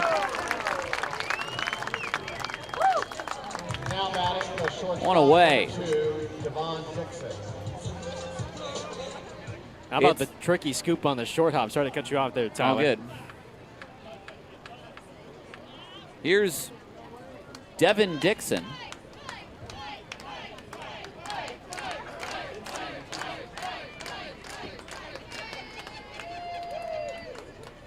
Swing and a miss. The new left fielder is Davis Druitt. And we were trying to make sure, we think we do have it correctly, that it's a straight swap for Buford. Meanwhile, Isai Santos is in the game in right field for Noah Blythe. Work for Trey. Easy work for Trey. 2 outs. Now batting the third baseman, number 10, Josh Duarte. Well, he's close to 100 pitches. For my money, I'm not taking C.J. Blowers out of this game until he wants to come out. I think that's a fair bet I'm making with you, too. But what he has done since the second inning has just been remarkable. Did not get deterred at all after the rocky first 2 frames. Langston Burkett is warming for Oakland. Another chance for Leahy, and it's a 1-2-3 7th inning. 97 pitches for Blowers, and 7 great innings from him today as we stretch for our Planet Fitness 7th inning stretch, and we'll have the bottom of the 7th with the Ballers leading 5-4 right after this.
It's a call to the bullpen, and it's Dylan McCall coming out of that Freebirds bullpen in a 5-4 Ballers lead. They'll face the top of the order in Cobb, Kalura, and Allgaier, with Santos batting now in the cleanup spot. C.J. Blowers, if his day is indeed done, some great work to keep Oakland in this game after giving up 3 in the top of the first. First pitch is high. McCall is pitching in his 10th Yuba-Sutter game. 0-2 record, an 8.31 ERA, a former member of the Detroit Tigers organization.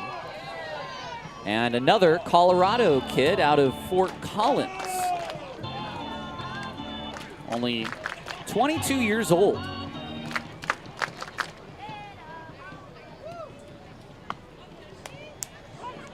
Two and one to Cub.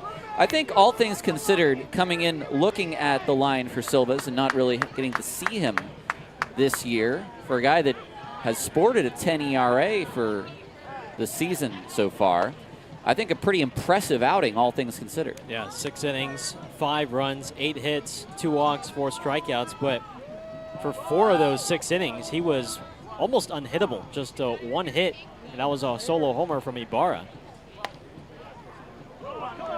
Cobb took a step toward first and now has to get back in the box.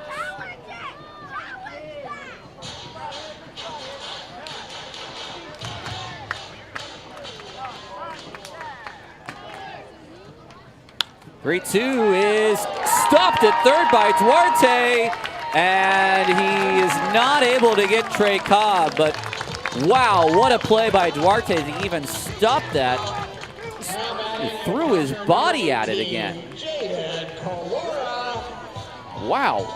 And I think if he gathered the ball in the first time, he might have gotten Cobb, but that extra bobble there while trying to recover allows Cobb the extra time to beat it out. But either way, yes, like you said, Duarte's just been sacrificing the body over there at the hot corner. It's another multi-hit game for Trey. Well, it's a big pullback from a call on the mound.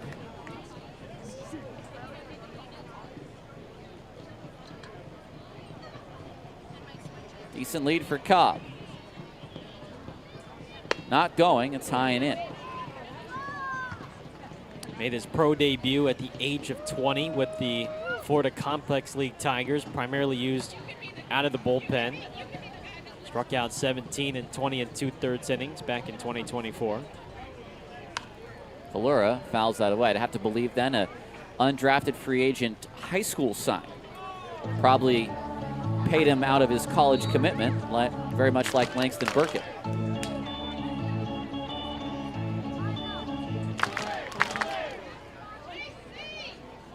Was injured for much of the 2023 season as well. A long stint on the 60-day IL. Valera chops one foul.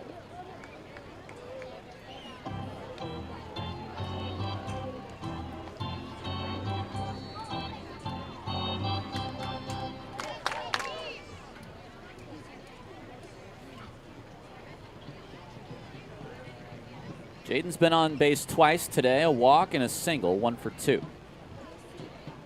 There goes Cobb, it swung on, it hit to left field, hit pretty deep. Calora, a 2-run home run.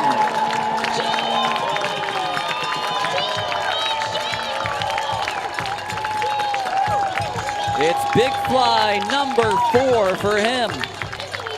And on our Sonic Internet home run tracker, 78 for the Ballers this season. Sometimes when you see that guy from first base running, you think, hey, let me take a pitch here to let him steal, but Calora got a fastball high and outside, and that is just a sweet spot for left-handed hitters here at Raimondi, and that one is gone. Not to say it was like a half swing, but I mean, just trying to put some contact on it to protect his runner at first base. And we've seen what high and outside fastballs can do to lefties. If you send it the other way, it's going to fly. We do have some wind blowing out to left field as well right now. 2-0 to Allgaier. Well, 3 runs. I feel like I'd sort of stretch out a little bit now.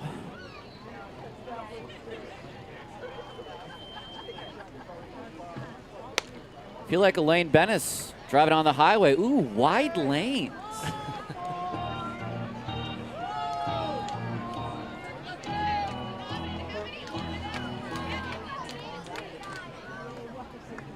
Rio. Allgaier, statuesque, strike 1.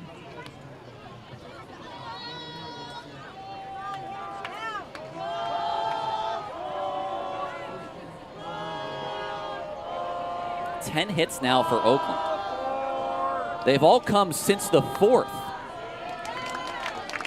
And that's a 5-pitch walk to Allgaier, his 2nd walk of the day. Jake's only had 2 hits in the series, but he's walked twice and been hit 3 times. And now here's Isai Santos.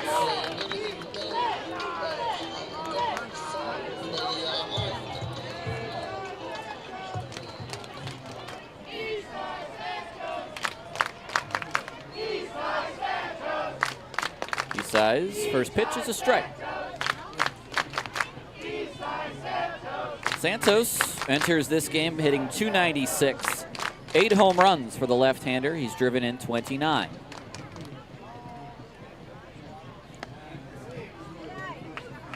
Three triples for Eastside this season, and the Ballers only have 4. I think the record is either 4 or 5 by Darryl Buggs. In a single season. In a single season. Technically, I guess a Ballers career too. Unless, of course, Eastside had 1 or 2 last year. I'd have to check. Well, he was extra base Eastside on the 2-weeker in Montana, taking advantage of some of those deep parks in Great Falls and in Kalispell and in Missoula. He's walked 3 times and had 2 hits in this series. Fouls that back. Stays 1 and 2.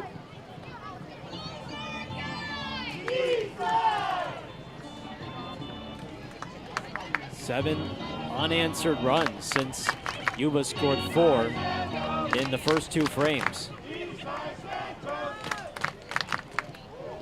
Fouled away again. Langston Burkett is standing in the bullpen. Not on the mound, just in the bullpen standing. And I think CJ is going to be allowed to go back out there for the 8th, which would be awesome, really.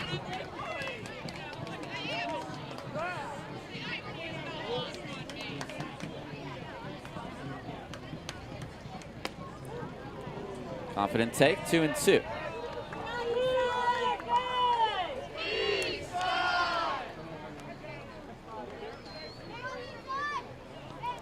Ballers trying to win their first series in 4 series. Since coming back from Montana, it's been a while. Yeah. And they've had chances. What? This is the 4th straight rubber match. 1 versus Long Beach, 2 versus Modesto. They've been 0 for 3 in those. Allgaier goes. Fouled away. Well, it tells you a couple things. One is they're not getting the job done, but they're playing competitive baseball. Sure. And right now, I think we kind of said the goal for this team is to try to get to 500 by the time the record's reset to 500, to really feel like you've earned that. It's been a much better style of baseball over the last 2 or so weeks, even if the results don't technically show it. Another fight off for Eastside, which is allowing CJ just a little bit more rest on that bench.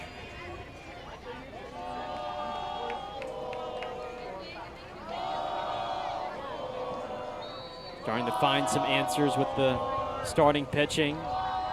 Maybe a few more answers with the bullpen. Allgaier goes again. Santos flies this deep down the left field line, but foul.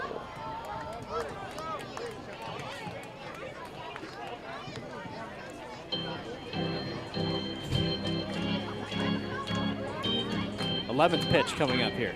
Yeah, I bet.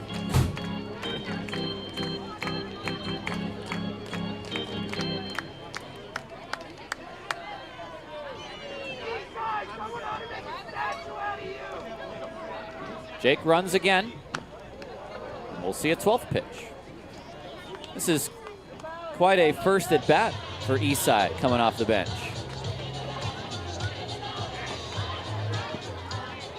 Seen 6 foul balls.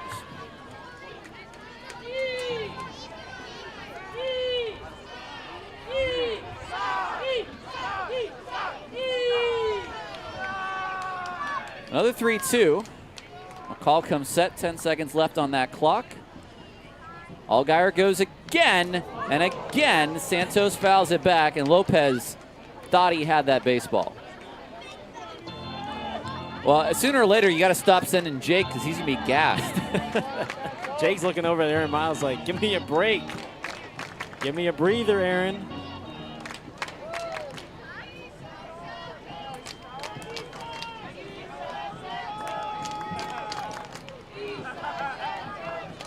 There he goes. Ball 4. 13-pitch walk. Well, this inning so far has been single, homer, walk, walk. And for Frank Gonzalez, he's going to have a decision to make because he may go to his bullpen. If you keep McCall in right now, there's a chance you might be at least punting the inning, if not the game. You don't want to get that far behind. 3 runs is certainly something Yuba can come back from. But now you've got Ibarra, Winland, and Leahy with still no one out. Ground ball. Dixon picks it up, drops it, no play. An error. And that one stings if you're McCall and Yuba. I mean, this defense has been strong for all weekend. 3rd fewest errors in the league. You get a double play to bail McCall out, but now the inning continues. Winland put the Ballers ahead in the 6th with an RBI single. He's hit 2 home runs in this series. And he takes ball 1. And now you're looking at from 2 outs in the frame to maybe a Winland swing to add a little bit more breathing room, maybe put this game further out of reach. A tough break for McCall. I don't know if they would have turned 2. They certainly had the out at 2nd, though.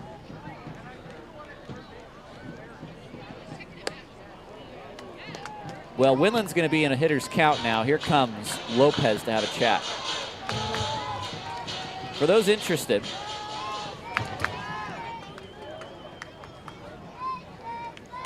as long as my computer decides to listen to me, the Ballers have just 1 grand slam on the season. I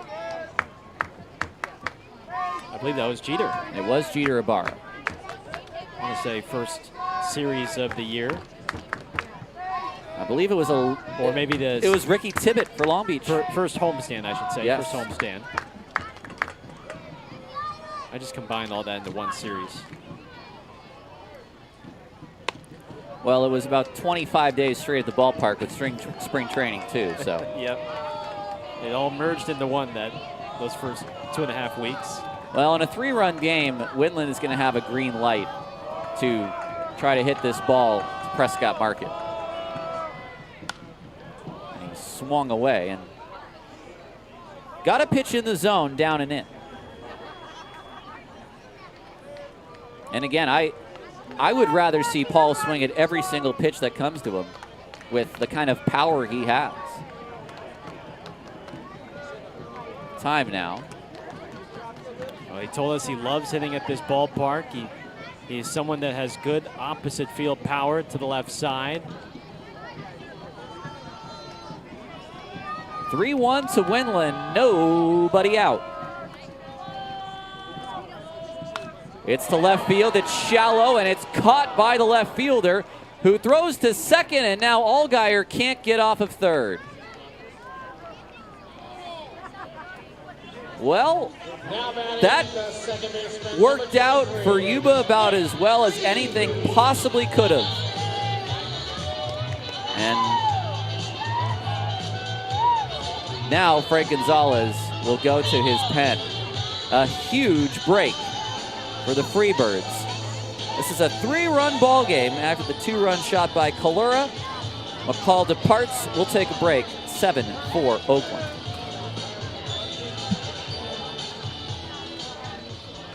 Today's attendance, 1844. Ballers, thank you.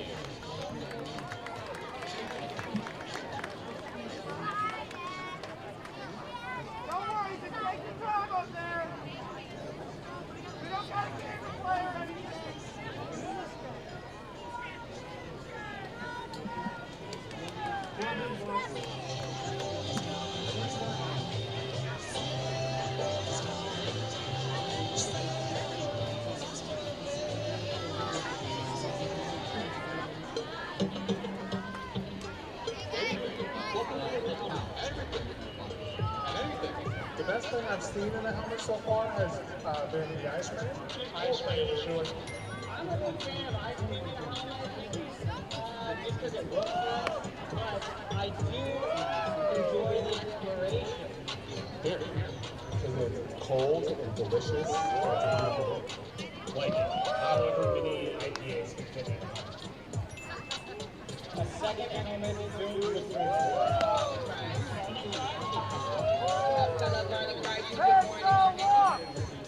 Nachos.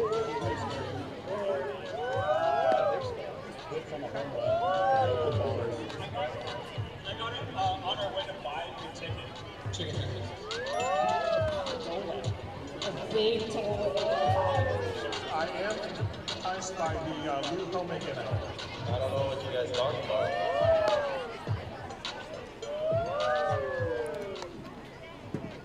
The new man out of the bullpen is not a new name to us at all. It's Corbin Barker, who will now throw in his 3rd consecutive game against Oakland with the bases loaded and 1 out. He took the loss yesterday after he came into a ball game, struck out 1 hitter, but walked 2 in a row, walked a 3rd later in the inning, and allowed the tying and go-ahead runs to both score in a 5-4 ball game. He'll face Nick Leahy, who he walked yesterday.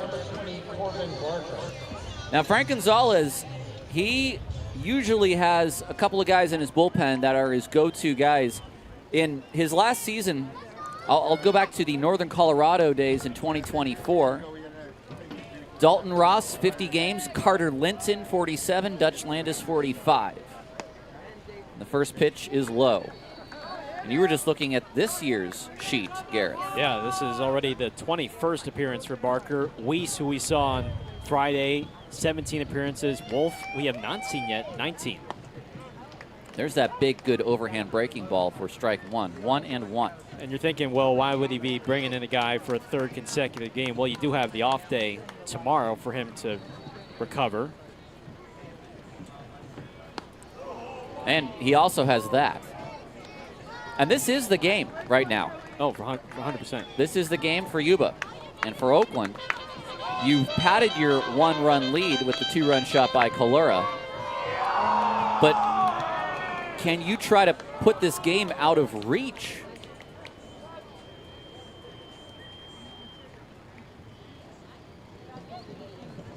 Way outside, here comes Allgaier.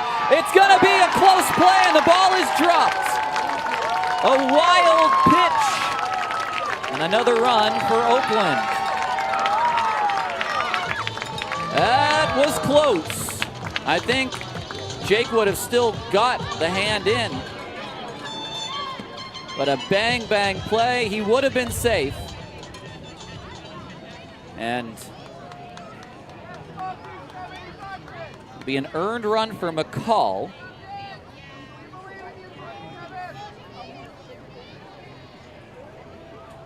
His 3rd given up in the inning.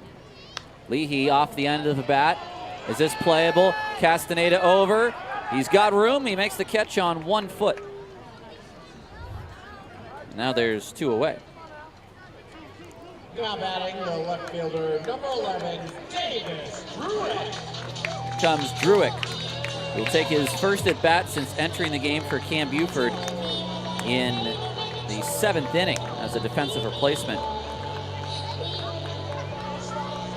Druick did not face Barker yesterday. He was pinch hit for by Kalura, and that was the game-tying run. First pitch is low. Druick with Oakland at .229, 5 doubles, 3 home runs, 13 RBI.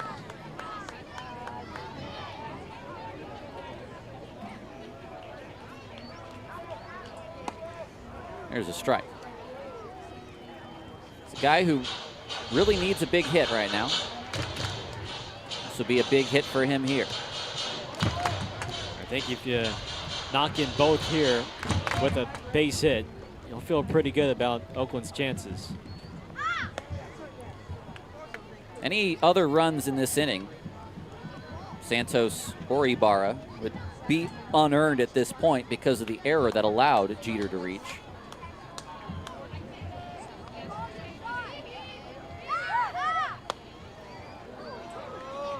Two and two. Think if you're Davis too, considering the situation you're in, Oakland with their last challenge. If it's close, use it.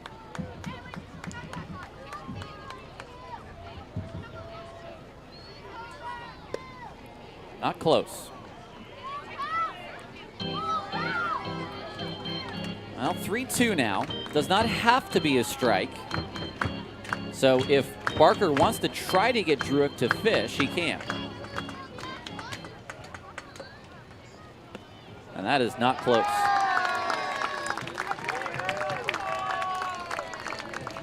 It'll be TJ McKenzie with the bases loaded. Now DJ could really, as you like to call it, put the hurt on with a big swing. 2 players left on Oakland's bench, by the way. It's Connor Smith, the catcher, and Brendan O'Sullivan, the infielder. First pitch is low, and a little look from Santos, but he's back. Langston Burkett is now warming up in right field, and given how long this inning has played out for Blowers, I don't know if he would come back for an 8th. He's proved me wrong before. McKenzie over anxious. 1-1. It's a big inning for Oakland, who have scored 8 unanswered runs and alternated between 1-run and 3-run innings in the 4th, 5th, 6th, and 7th. Nubber. And that'll get Barker out of this inning.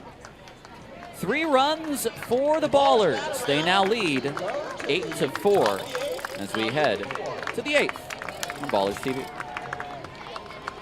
Hey, Ballers fam, it's Sunday, so you know what that means. Kids run the bases and the whole team signs autographs after the game.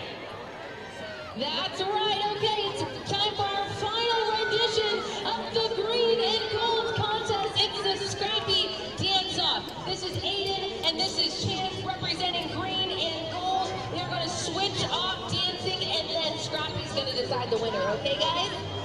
Good? Okay. Aiden, you're going to be first. Let's hear the beat. Let's see you dance. Okay, we got a gritty. Oh, that's a good one. Ooh, a gritty win. I forgot what this is called. There we go, baby Melissa. Okay, let's see. Your turn, Chance. Ooh, turning the camera. Let me see it. Let me see it. There we go. Okay. Can we see another dance move? Is that the other one you got? Oh, the worm. Oh! Okay, okay. Do we have time for another one? All right, Aiden, try one more time. Check one. Practice move. There we go. Another one. Perfect. Ooh, okay. One more time for you, Chance. Whoa! Okay, Scrappy. Who's our winner? Green and gold. And I don't want to put any pressure on you, but this is going to decide the win.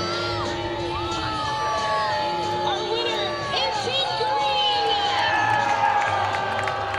Green wins 3-2. If you have a green wristband, pick up the prize on the way out after the game. Welcome back to Ballers TV. Tyler Peterson and Gareth Block with you. Here is Langston Burkett out of the Ballers bullpen. It may have been the case that Blowers was victimized just slightly by his team's success with the 3 runs in the 7th inning. He still finishes because of the 3 earned runs with a quality start. Yes, 7 innings, 5 hits, 4 runs, 3 earned, 1 walk, and 4 strikeouts. 3rd straight time he's gone at least 6 or more in a game. Here's Mayo, who homered in the 1st, and is 1 for 3. Ballers need 6 outs to take a series victory from Yuba in their first matchup of the year.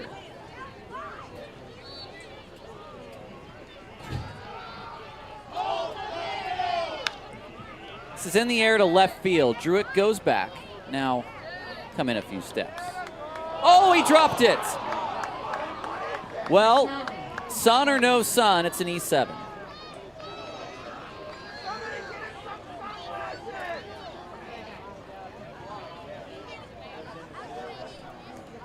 And there's actually now, I think, some question as to whether he really saw it. And he may not have saw it the whole way. I mean, you saw him shuffle over to his left at the very last second, and then he didn't really have the glove open until the very last second as well. So maybe he never really, like you said, had a great read on it from the start. Well, let's see. Otherwise unforced error. Maybe forced by the elements.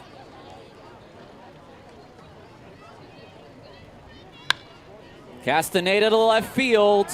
And gone. How quickly it happens in this league. It's a 2-run ball game.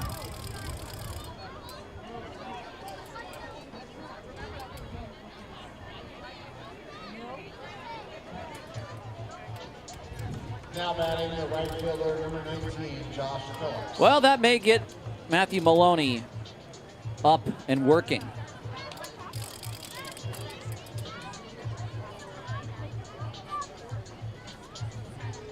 Here is Phillips. It's the 3rd home run for Yuba, and the first time they've got on the board since the 2nd.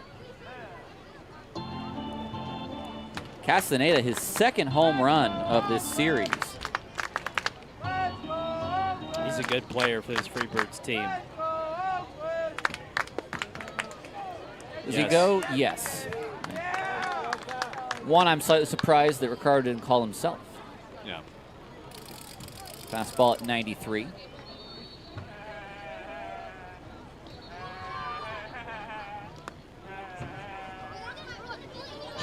Two and one.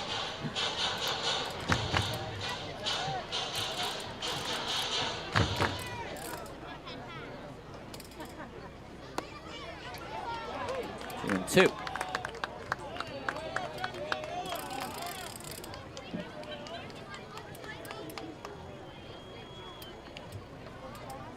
Kalura has shook off Burkett twice.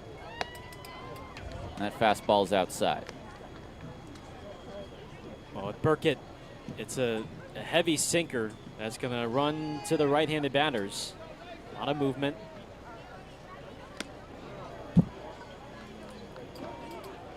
And this inning now sees the tying run come to the plate.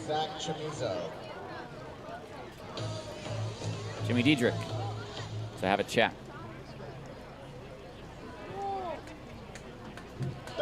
Matthew Maloney is getting ready with some urgency. Immediately after the game ends. And with Burkett, you get strikeout stuff. He had 24 strikeouts and 15 2/3 innings coming in, but he has also dealt with his fair share of walks. That was the 24th walk he has allowed, which is too many. But the stuff is there when it is on. He's got to find and regain that feel for it. I think that's the message for Jimmy, as Maloney is given a little bit more time too to warm up.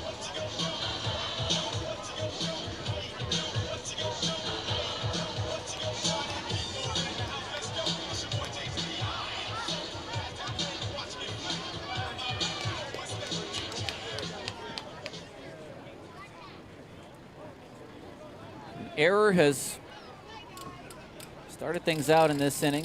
Castaneda, a homer, drive in 2, a walk to Phillips. And now Chamizo with a chance to tie this game at 8.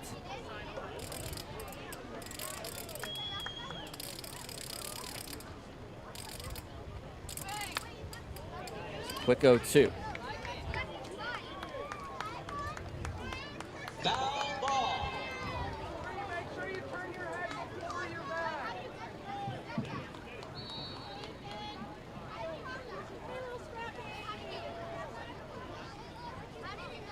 Burkett's 0-2 is swung on and missed, 92. Well, a walk and a strikeout. And as you said, see them at about an equal pacing right now. We're going to get a pinch hitter now. It's going to be Easton Amundsen.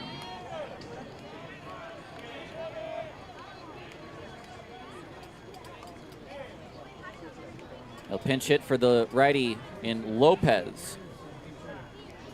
Pinch hitting number 26, Easton Amundsen. He's got a lot of pop. We saw him in one pinch hit appearance,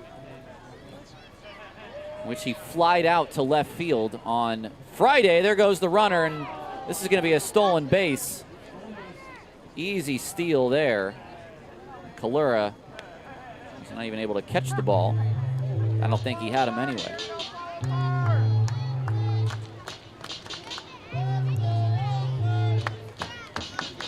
Amundsen has 7 home runs to lead the team, but he has also struck out 36 times, which is the most on the team.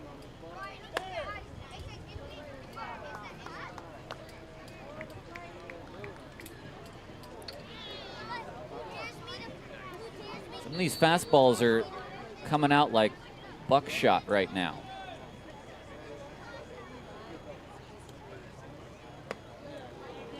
(3-0). Burkett may not have another hitter if he doesn't get Amundsen.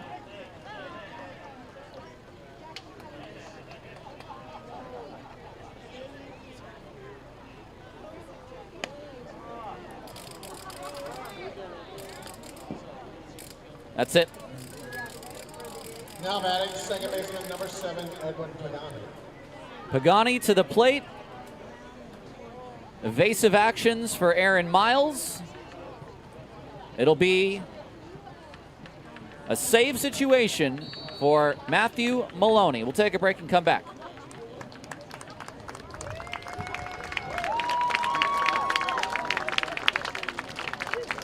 Aaron Miles calling for a pitching change.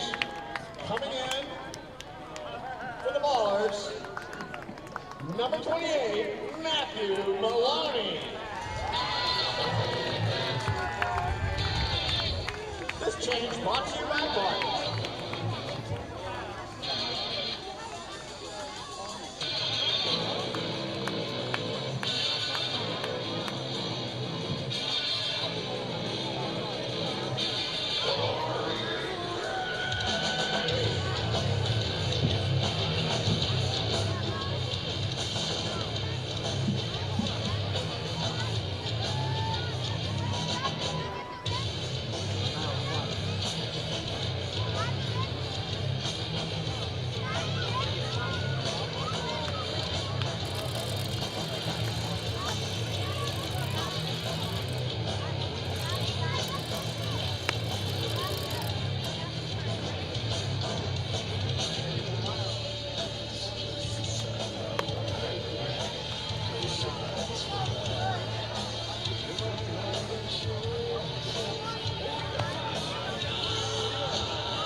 Well, a situation where Yuba could take the lead in the 8th has prompted Aaron Miles to bring in Matthew Maloney, his 12th game of the year. He has a 1-0 record. This is a save situation for him, looking for a third. He struck out 17 in 11 1/3 innings. He does have a 9.53 ERA. Yesterday, a 1-2-3 ninth for him with 2 strikeouts to collect his second save of the year. You're going to see a fastball in the mid-90s. It'll sit around 94, 95. It can touch 96. He's got the slider, curveball, and changeup. Breaking pitches have really evolved for him over the last couple of outings. A home run given up by Burkett to Castaneda. 2 walks as well. He struck out 1. Here is Pagani. First pitch is inside. And to the backstop, a wild pitch to begin things here.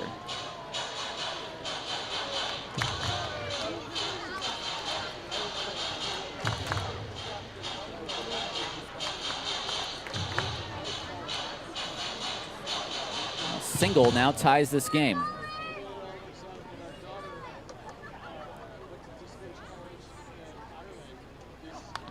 Fouled back, 94. Out of the hand of Maloney. He was using a lot of breaking balls yesterday. He was getting ahead with that pitch.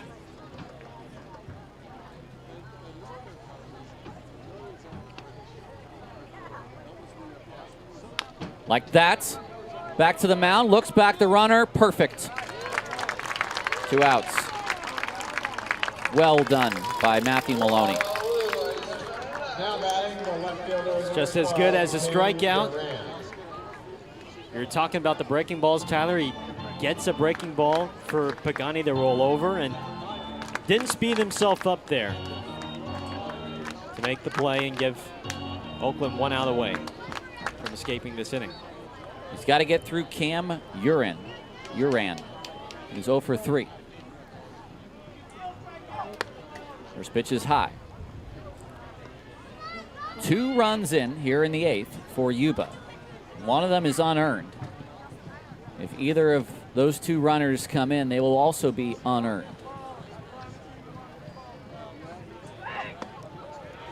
Just a touch inside, 94 miles an hour. It's 2-0. On deck is the pinch hitter, Donahue.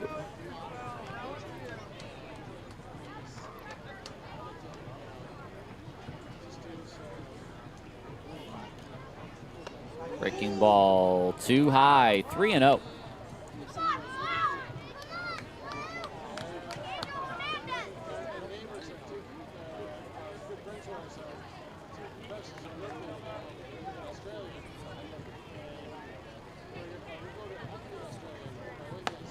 Strike one at 93.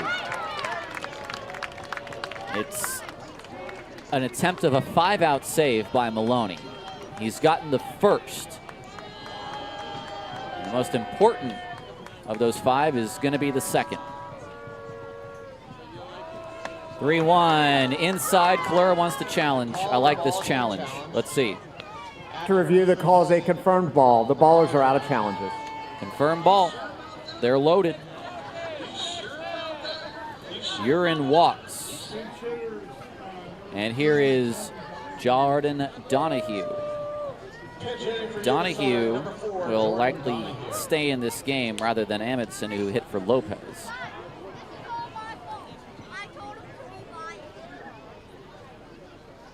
Second pinch hitter used in this inning. Well, in the 8th yesterday, Oakland was able to come back thanks to some walks, and the pitching staff in this inning has walked 3.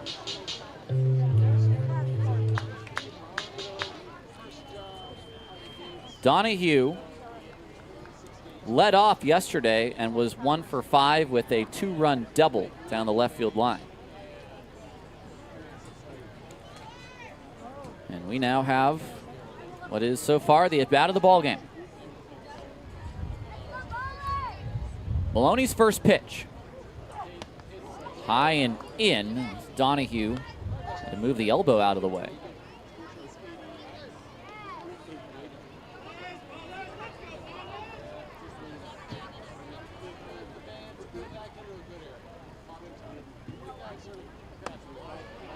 Nice looking breaking ball there.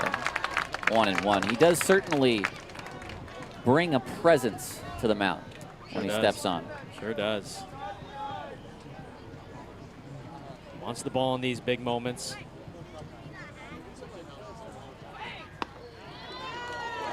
One and two. Perfect curveball on the outside corner. And right now the off speed's looking much better than the fastball. Does he go back to it here, 1-2? Even though the heater is technically his best pitch. Got strike 3 to end the game yesterday on the heater. Does he go back to it here on 1-2? Kalura wants it up. It is a fastball and it's hit to left field. It's high, it's deep, and Jordan Donahue has a pinch hit grand slam.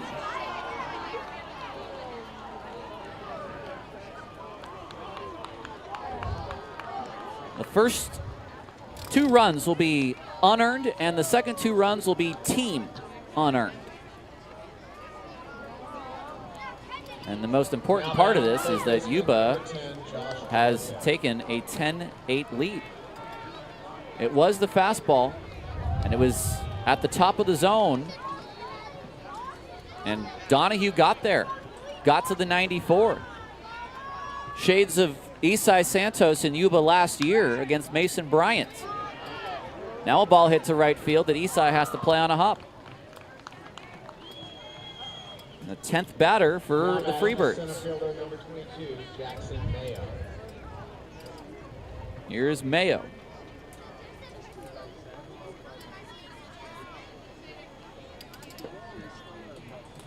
Six runs in the 8th inning on just 2 hits. Well, now 3 after the Duarte single.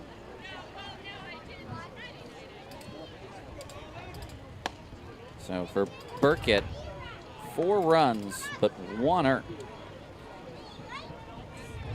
And again, this inning all started on a dropped fly ball to left field.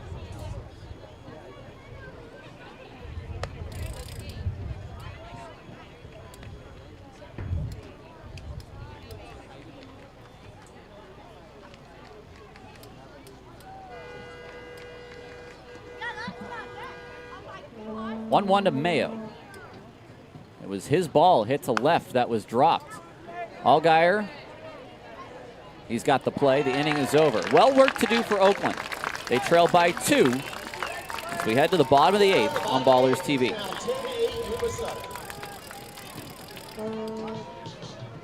All right, it's time to crown our Ballers fan of the game. I'm over here.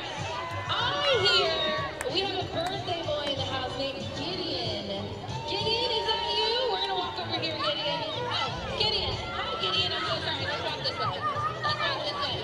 Gideon, I have a signed ball from Charlie Hurley and Noah Blythe. And Scrappy wants to give you a very special present, your very own garbage cake. He baked it himself. Gideon, will you both share with our camera your garbage cake? There it is.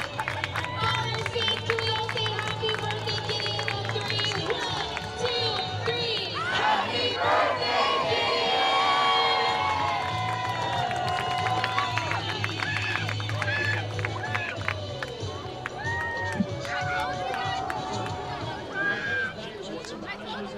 Greatest comeback in the history of baseball. We prove it time and time again. We will come back. Well, we can't do it alone. We're going to need your help. Us on the field and you in the stands. Need you to be loud. Real loud. We feed off your energy, so you got to bring it right now. Come on, Oakland. Oakland needs some noise. Come on, Ballers fans. You can do better than that. Let's go, Oakland. Let's go, Oakland. Re-entering the game and catcher, number 27, Josh Lopez. And now playing shortstop, number 4, Jordan Donahue. Top of the order for the Ballers, shortstop, number 3, Tremaine Cobb. Well, 6 runs in the 8th inning have given Yuba a 10-8 lead. The new arm out of the bullpen is number 19, Tristan Wolf. Excuse me, number 24, Tristan Wolf. Comes in from a very short appearance, by Corbin Barker. And the Ballers are down 2.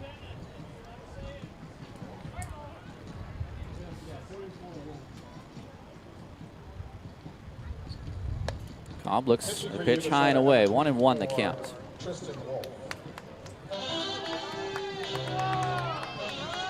Quite a dramatic turnaround that makes you think back to the 8-run inning that Long Beach had on our first weekday game.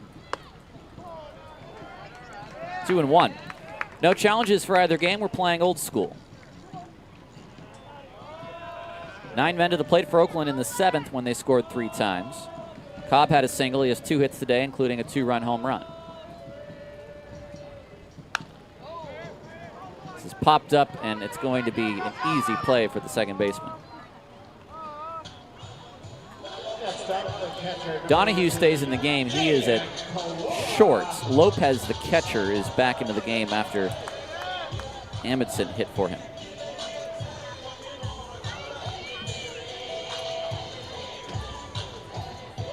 Here's Kalura. A righty warms in the bullpen. That might be the newest, or one of the newest Ballers, Connor Godwin. Fouled away by Kalura. It's a 2-run deficit for Oakland, which only requires 1 base runner to put the Ballers in a position that they may like. This is Wolf, who is their closer. He has 6 saves on the year, looking for a 6-out save, I'd have to imagine. 1-1. That is Valek Cisneros warming up in right field for Oakland. We'll have to wait until the road trip then to see Godwin's debut.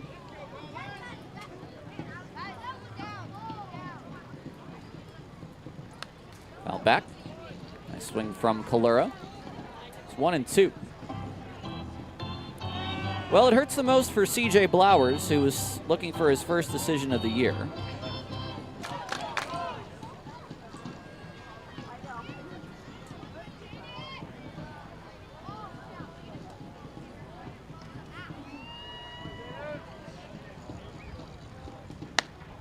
Outside.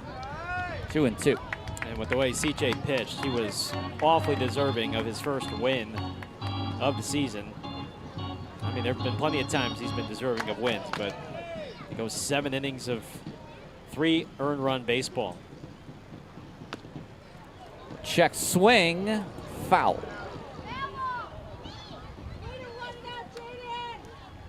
Good work for Kalura to run that out. He has 2 hits today. He is one of 4 ballers today with a home run. He, Cobb, Ibarra, and Buford, who's no longer in the game.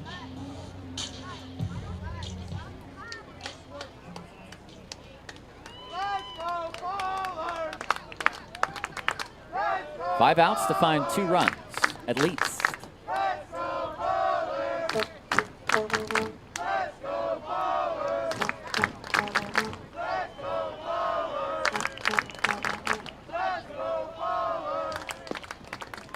All 3. Again, Oakland on their bench has O'Sullivan and Connor Smith, the last bench players that they have after already using Santos and Druick in this game as defensive replacements. A ground ball up the middle. It's stopped by the second baseman. It's a base hit for Kalura, his 3rd of the day. Pagani got to the spot, but slipped. And that'll bring up Allgaier. And he's going to wish he had this back because he covers the ground and just pops out of the glove, and Kalura not the fleetest of foot, so he would have had time to set the feet, make the strong throw to first base. Instead, Oakland brings the tying run to the plate. 2 walks for Allgaier today. He scored a run, but he's 0 for 2. Takes that in the dirt. Kalura with a great read. And he gets to second. Well, down 2, it only matters in terms of the fact that a ground ball may not end the inning.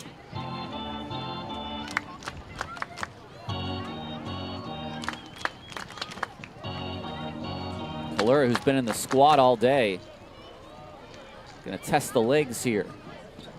Runner at second, 1 out. A ground ball. Over is the first baseman, Castaneda, who flips to his pitcher covering. And at the very least, as I said, it's a chance for Oakland to stay alive in this inning now with a runner at 3rd. So here is Santos. Ballers trying to keep this inning alive and come back.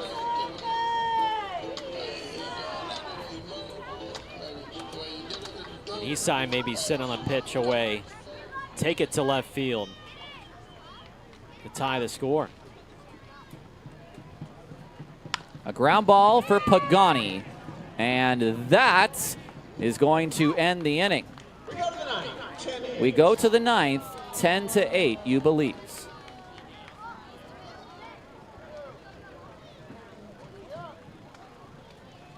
Ballers fan, we're going to need you to make some noise for the Oaklandish King.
Top of inning 9. The Ballers trail by 2 runs, and out of the bullpen now, Valak Cisneros to pitch in his second game of the series.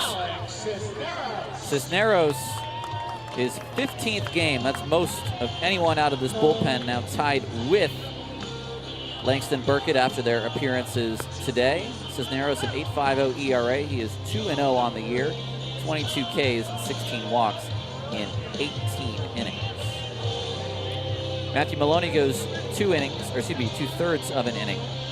Allows 2 hits, 2 runs, both earned, 2 walks, or 1 walk, excuse me, and no strikeouts. Just 4 walks for Oakland today, which you'll take. But they have allowed 4 home runs. Solo shot, a 2-run shot, a 2-run shot, and the grand slam, which has put Yuba ahead.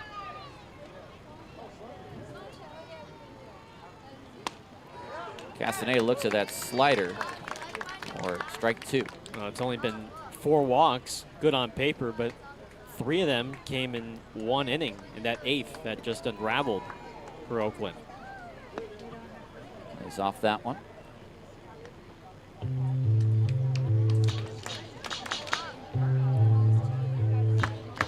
Oakland will have a shot in the 9th. They'll have Ibarra, Winland, Leahy, Druick, the first 4. And if it is Wolf, which it does appear it will be, to try to finish a 6-out save. 3 lefties in that group.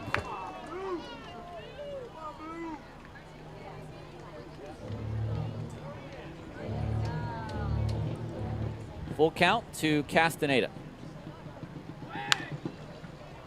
Nick Leahy. 1 away. Now batting the right fielder, I need to number get 19, Josh Phillips. Scrappy out there and have him put the rally in Rally Possum. Yes. Phillips has a home run today. He scored 2 runs.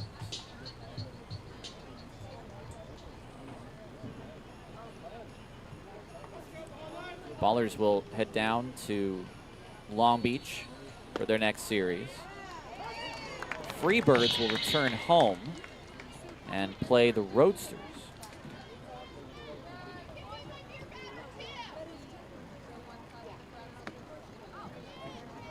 One and one.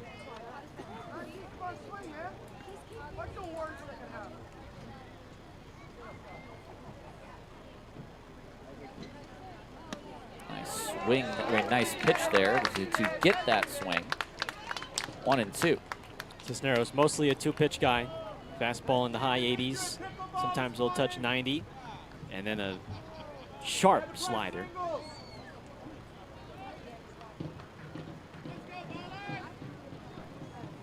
One, 2. Does he go? No. Tony Prater does not bring him up.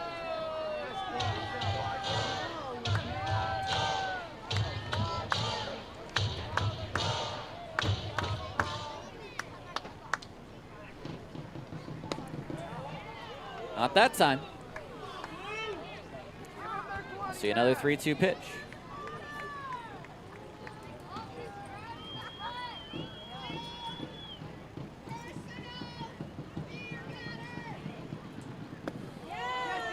Not that time either.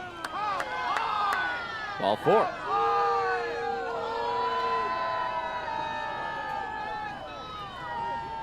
Now batting the designated hitter, number 3, Zach Chamizo. There you go. No. Correct call.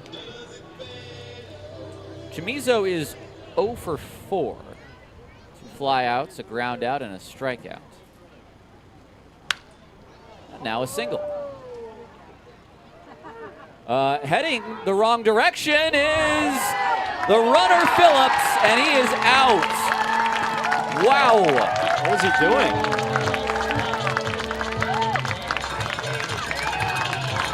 What was he doing? He was taking a big turn around second. The play was right in front of Isai, and Phillips is out.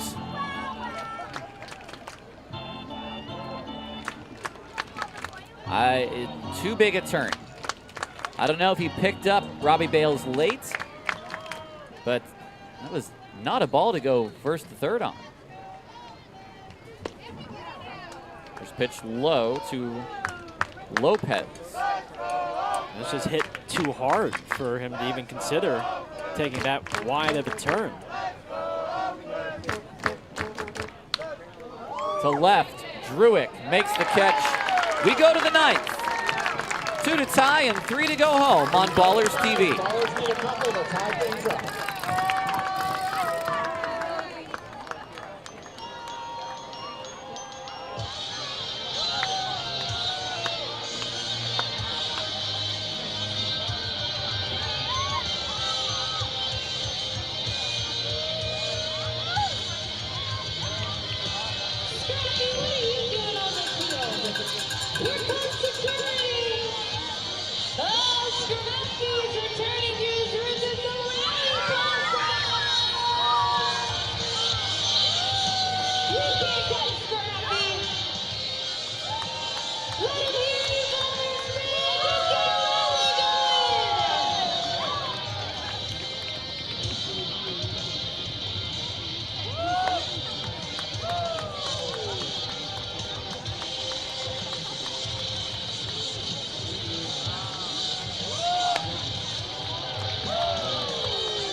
Leading off for the Ballers, first baseman, number 16, Gina Ibarra. Here we go.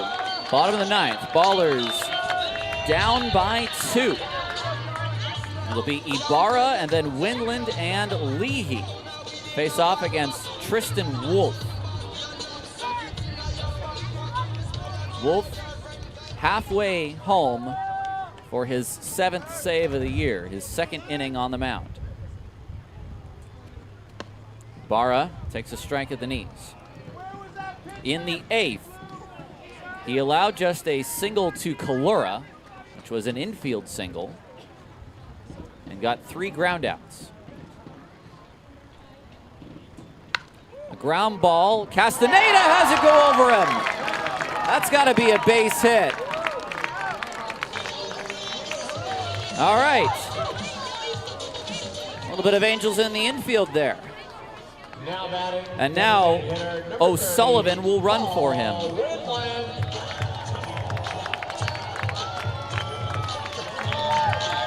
Here is Paul Winland. Boy, you talk about a bad hop and an unfortunate break for Castaneda. I mean, that's a hop that nearly took his face out.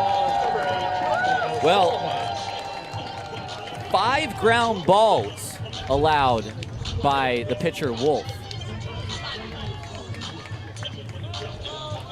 Now O'Sullivan, not necessarily in there to steal a bag, but to allow the Ballers to have a little bit more speed on the bases.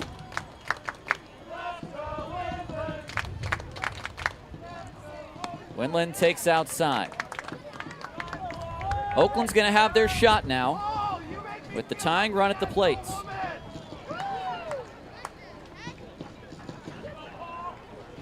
No doubles defense in the outfield. 2-0. Ricardo Rodriguez will be the only arbitrator of balls and strikes in this 9th inning. No more challenges.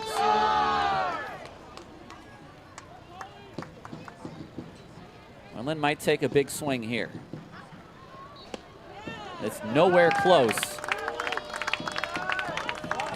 Easy take, easy take. This is not an obvious green light situation. Well, I don't know. I think you got to force Wolf to throw a strike here. does not.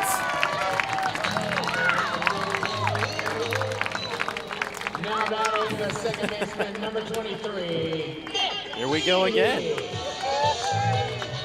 The error got things started in the 8th for the Freebirds. Now a very bad hop over Castaneda gets things started here in the 9th. And this is not a pitching change visit to the mound from Frank Gonzalez. This is to just give him a breather and just kind of make sure everyone's on the same page. I don't know if you, let me ask you this. Oh, sacrifice bunt? I was gonna say put the runners in motion. Oh. I don't know if O'Sullivan can get a good enough jump off of second, but they may not hold the runners on here. And if they don't hold the runners on, it's worth a shot, I think, with the bottom of the lineup. Now, I don't think the sacrifice bunt's in play, given with Druick on deck. They are not holding the runners on. Pagani kind of creeps in a bit. Leahy looks at a big breaking ball for strike 1. He is 1 for 4 today.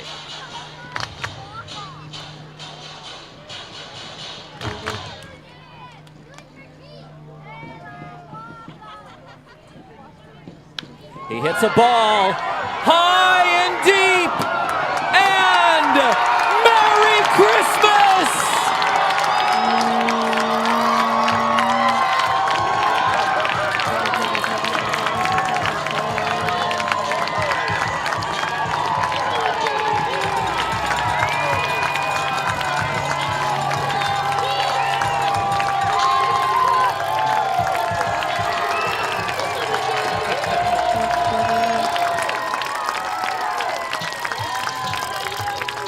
How do you like that?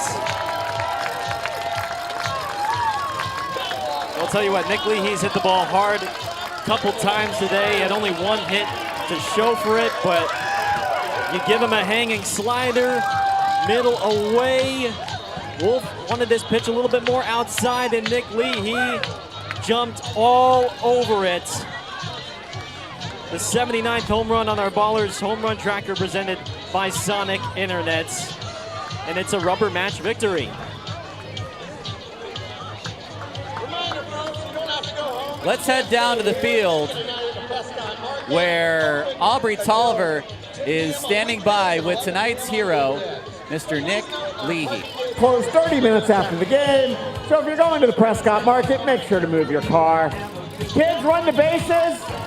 Line up in the right field line in Scrappy Town, and you will get the chance to run Can I get a post-game interview here? Do you mind? Nick, congratulations. That was a shot. What were you thinking about walking into that, the at-bat? Yeah, just keeping the line moving. The guys in front of me did a great job. I was just trying to keep the line moving up there. Absolutely. Now, talk about the resilience of this team. There's been you're now on a 2-game winning streak. What has it been like these past 2 games, and what has been clicking? Yeah, I mean, everybody's got each other's backs out here. Hitters are going to get our pitchers, and pitchers are going to do the same for us. So it's a team effort every game out here. Can you talk about CJ's start today? Yeah, I mean, he's great. He fills the zone up every time. He throws great pitches, and he gets his ground balls, so we love it out there.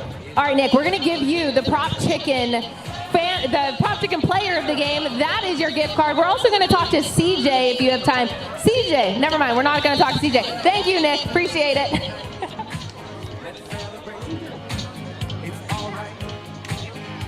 Oh, I thought we had CJ there too. Oh, well. Oh, well. Well, what a great performance by Blowers all the same. We'll take a break. We'll come back here on the Ballers postgame show.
A walk-off victory for Oakland. It is the third walk-off of the year. A 3-run home run from Nick Leahy gives them the 11-10 victory on this Sunday afternoon. Welcome into the broadcast booth. I'm Tyler Peterson with Gareth Kwok. What do you got, Gareth? I don't know. I don't know anymore. Well, you had a scenario where, C.J. Bliers gives you a quality start, 7 innings of 3 earned run baseball, and you're thinking, okay, 4-run lead for Oakland heading into the 8th.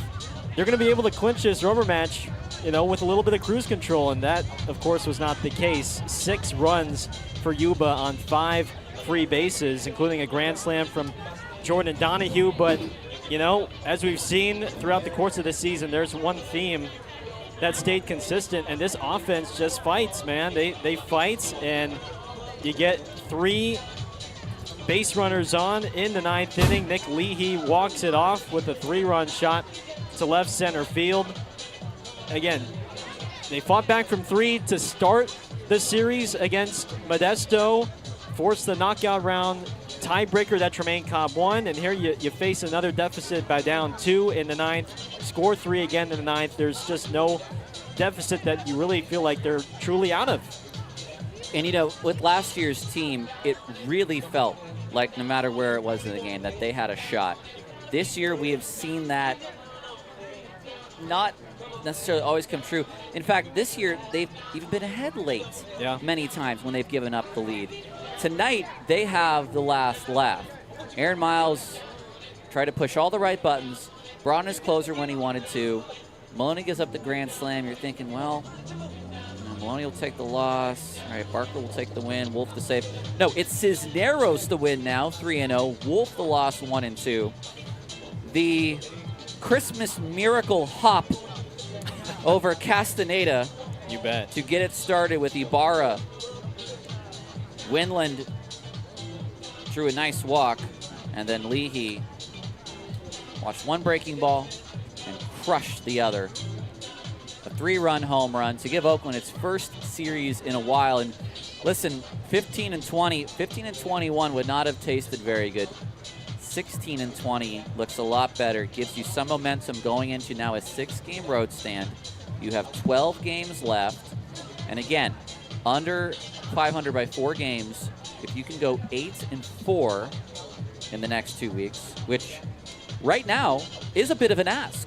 Yeah. But if you can do it, you'll finish at 500, and that's where you want to be to jumpstart things in the second. And, if you were to ask Aaron Miles, is this the type of baseball that you would be wanting to play where you get ahead, give up the lead and have to fight back? Probably not, but at least that this is in the back pocket. Oakland is capable of coming back from deficits. There are going to be some games where the pitching is just going to be better from Yuba-Sutter, and you'll have to climb back. But I think, again, the starting pitching with C.J. Bliers, you have someone there that gives you 6-7 strong. Offensively, you have bats 1 through 9 that can fight no matter the deficit, and they'll just try and keep this momentum heading into next week on the road against a Long Beach team that's been the best all year long. An 11-10 final. We'll take a break and come back, wrap up our homestand on the other side. This is the Ballers postgame show.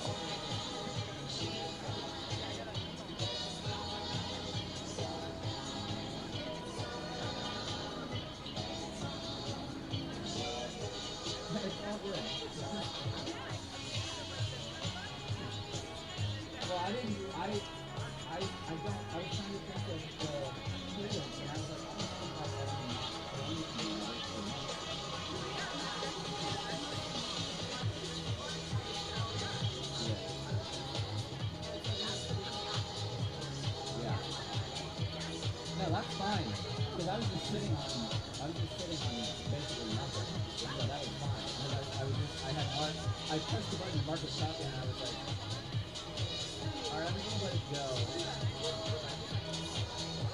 A little bit. I don't know if they took me on film.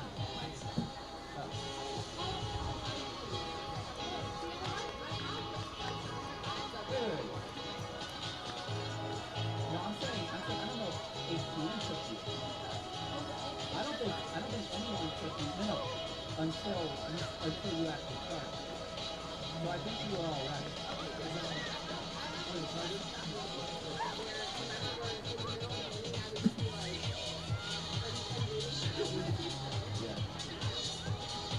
Nice up.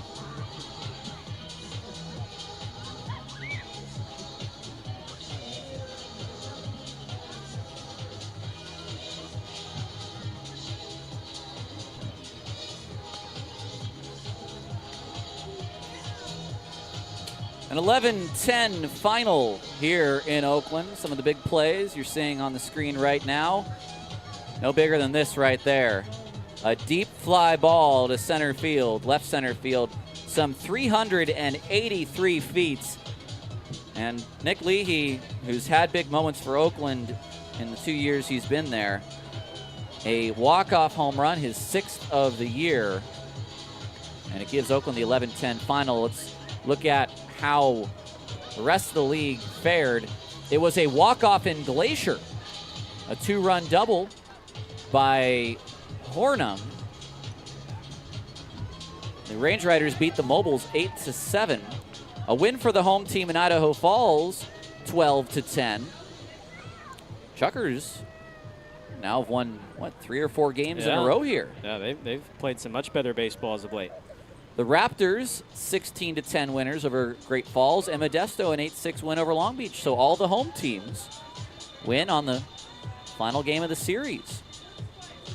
What does that do to the standings? Well, I can tell you that in a strange way that Oakland is not yet eliminated from playoff contention. Not that that matters per se, because it's only a matter of time, really.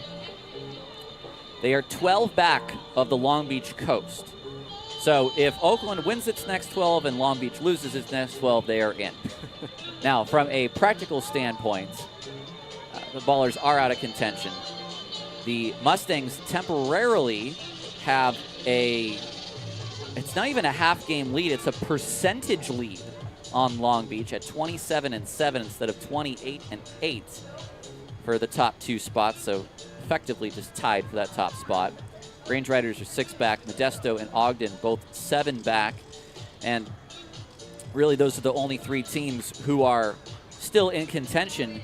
The Hawks have lost 4 in a row and sit 8 back. It'll take a lot for them at this point to come back in. I think it's Glacier or no one to chase Billings and Long Beach. Probably Glacier's the next best threat. But if you're Billings and Long Beach, I mean, you play 500 baseball, you could even go maybe slightly below 500, and you should still be well on your way to clinching home field for the postseason. They might both. 12 games left. Glacier 6 back. Do they both have a magic number of 6? I believe so. Okay.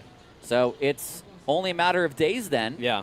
Long Beach and Billings could both clinch by Thursday night. Well, if everything goes right. Yeah, well, Glacier's got to play unreal baseball these next 12 games. And, of course, some pretty catastrophic things have to go their way for Long Beach and Billings to get knocked out here. I'm going to take this week as a whole before we get to MLB scores. What we saw in Modesto and what we saw in these 3 games. Close baseball. Better baseball. I mean, there's a couple of games in there, like, look, it was not good on Friday at all. There were some good signs of things, but really things did not work out too well for Oakland. The last 2 games, we've seen good starting pitching.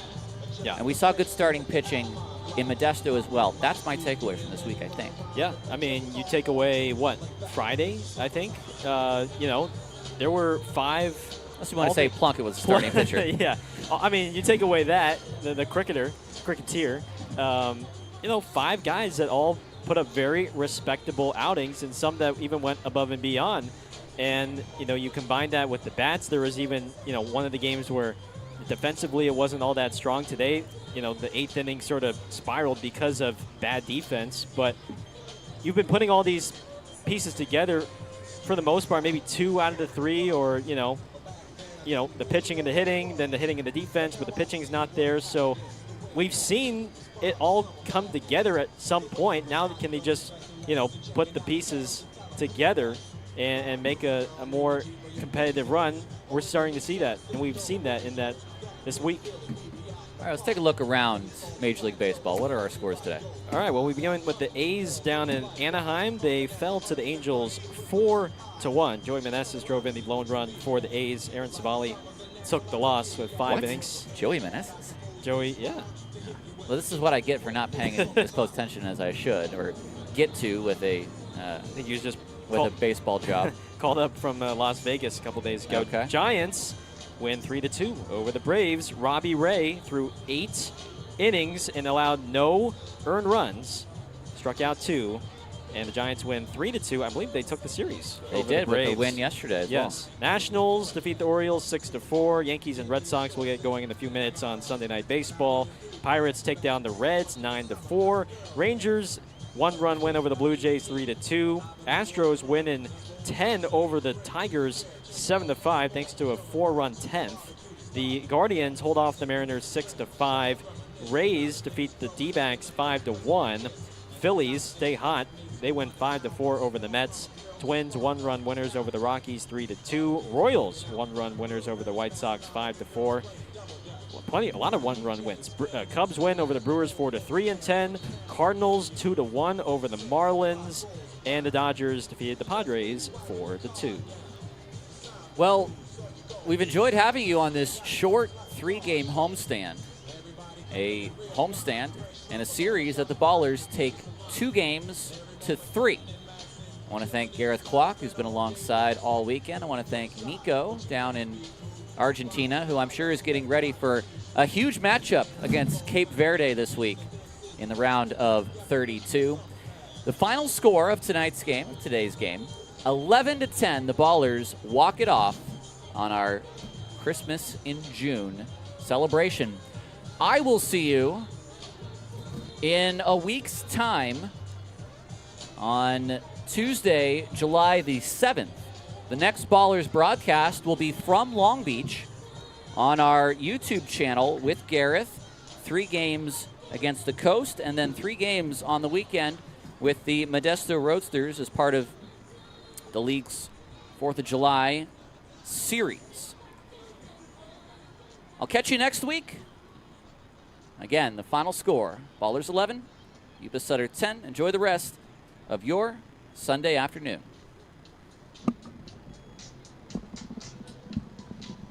Good win. Scott. I'll keep you updated. Let you know where I'm employed. Yeah, let me know. I'll probably know tomorrow, to be honest. If you know tomorrow, let me know. Yeah, I will. Because I'm starting, I'm trying to fill out my calendar for September and October, and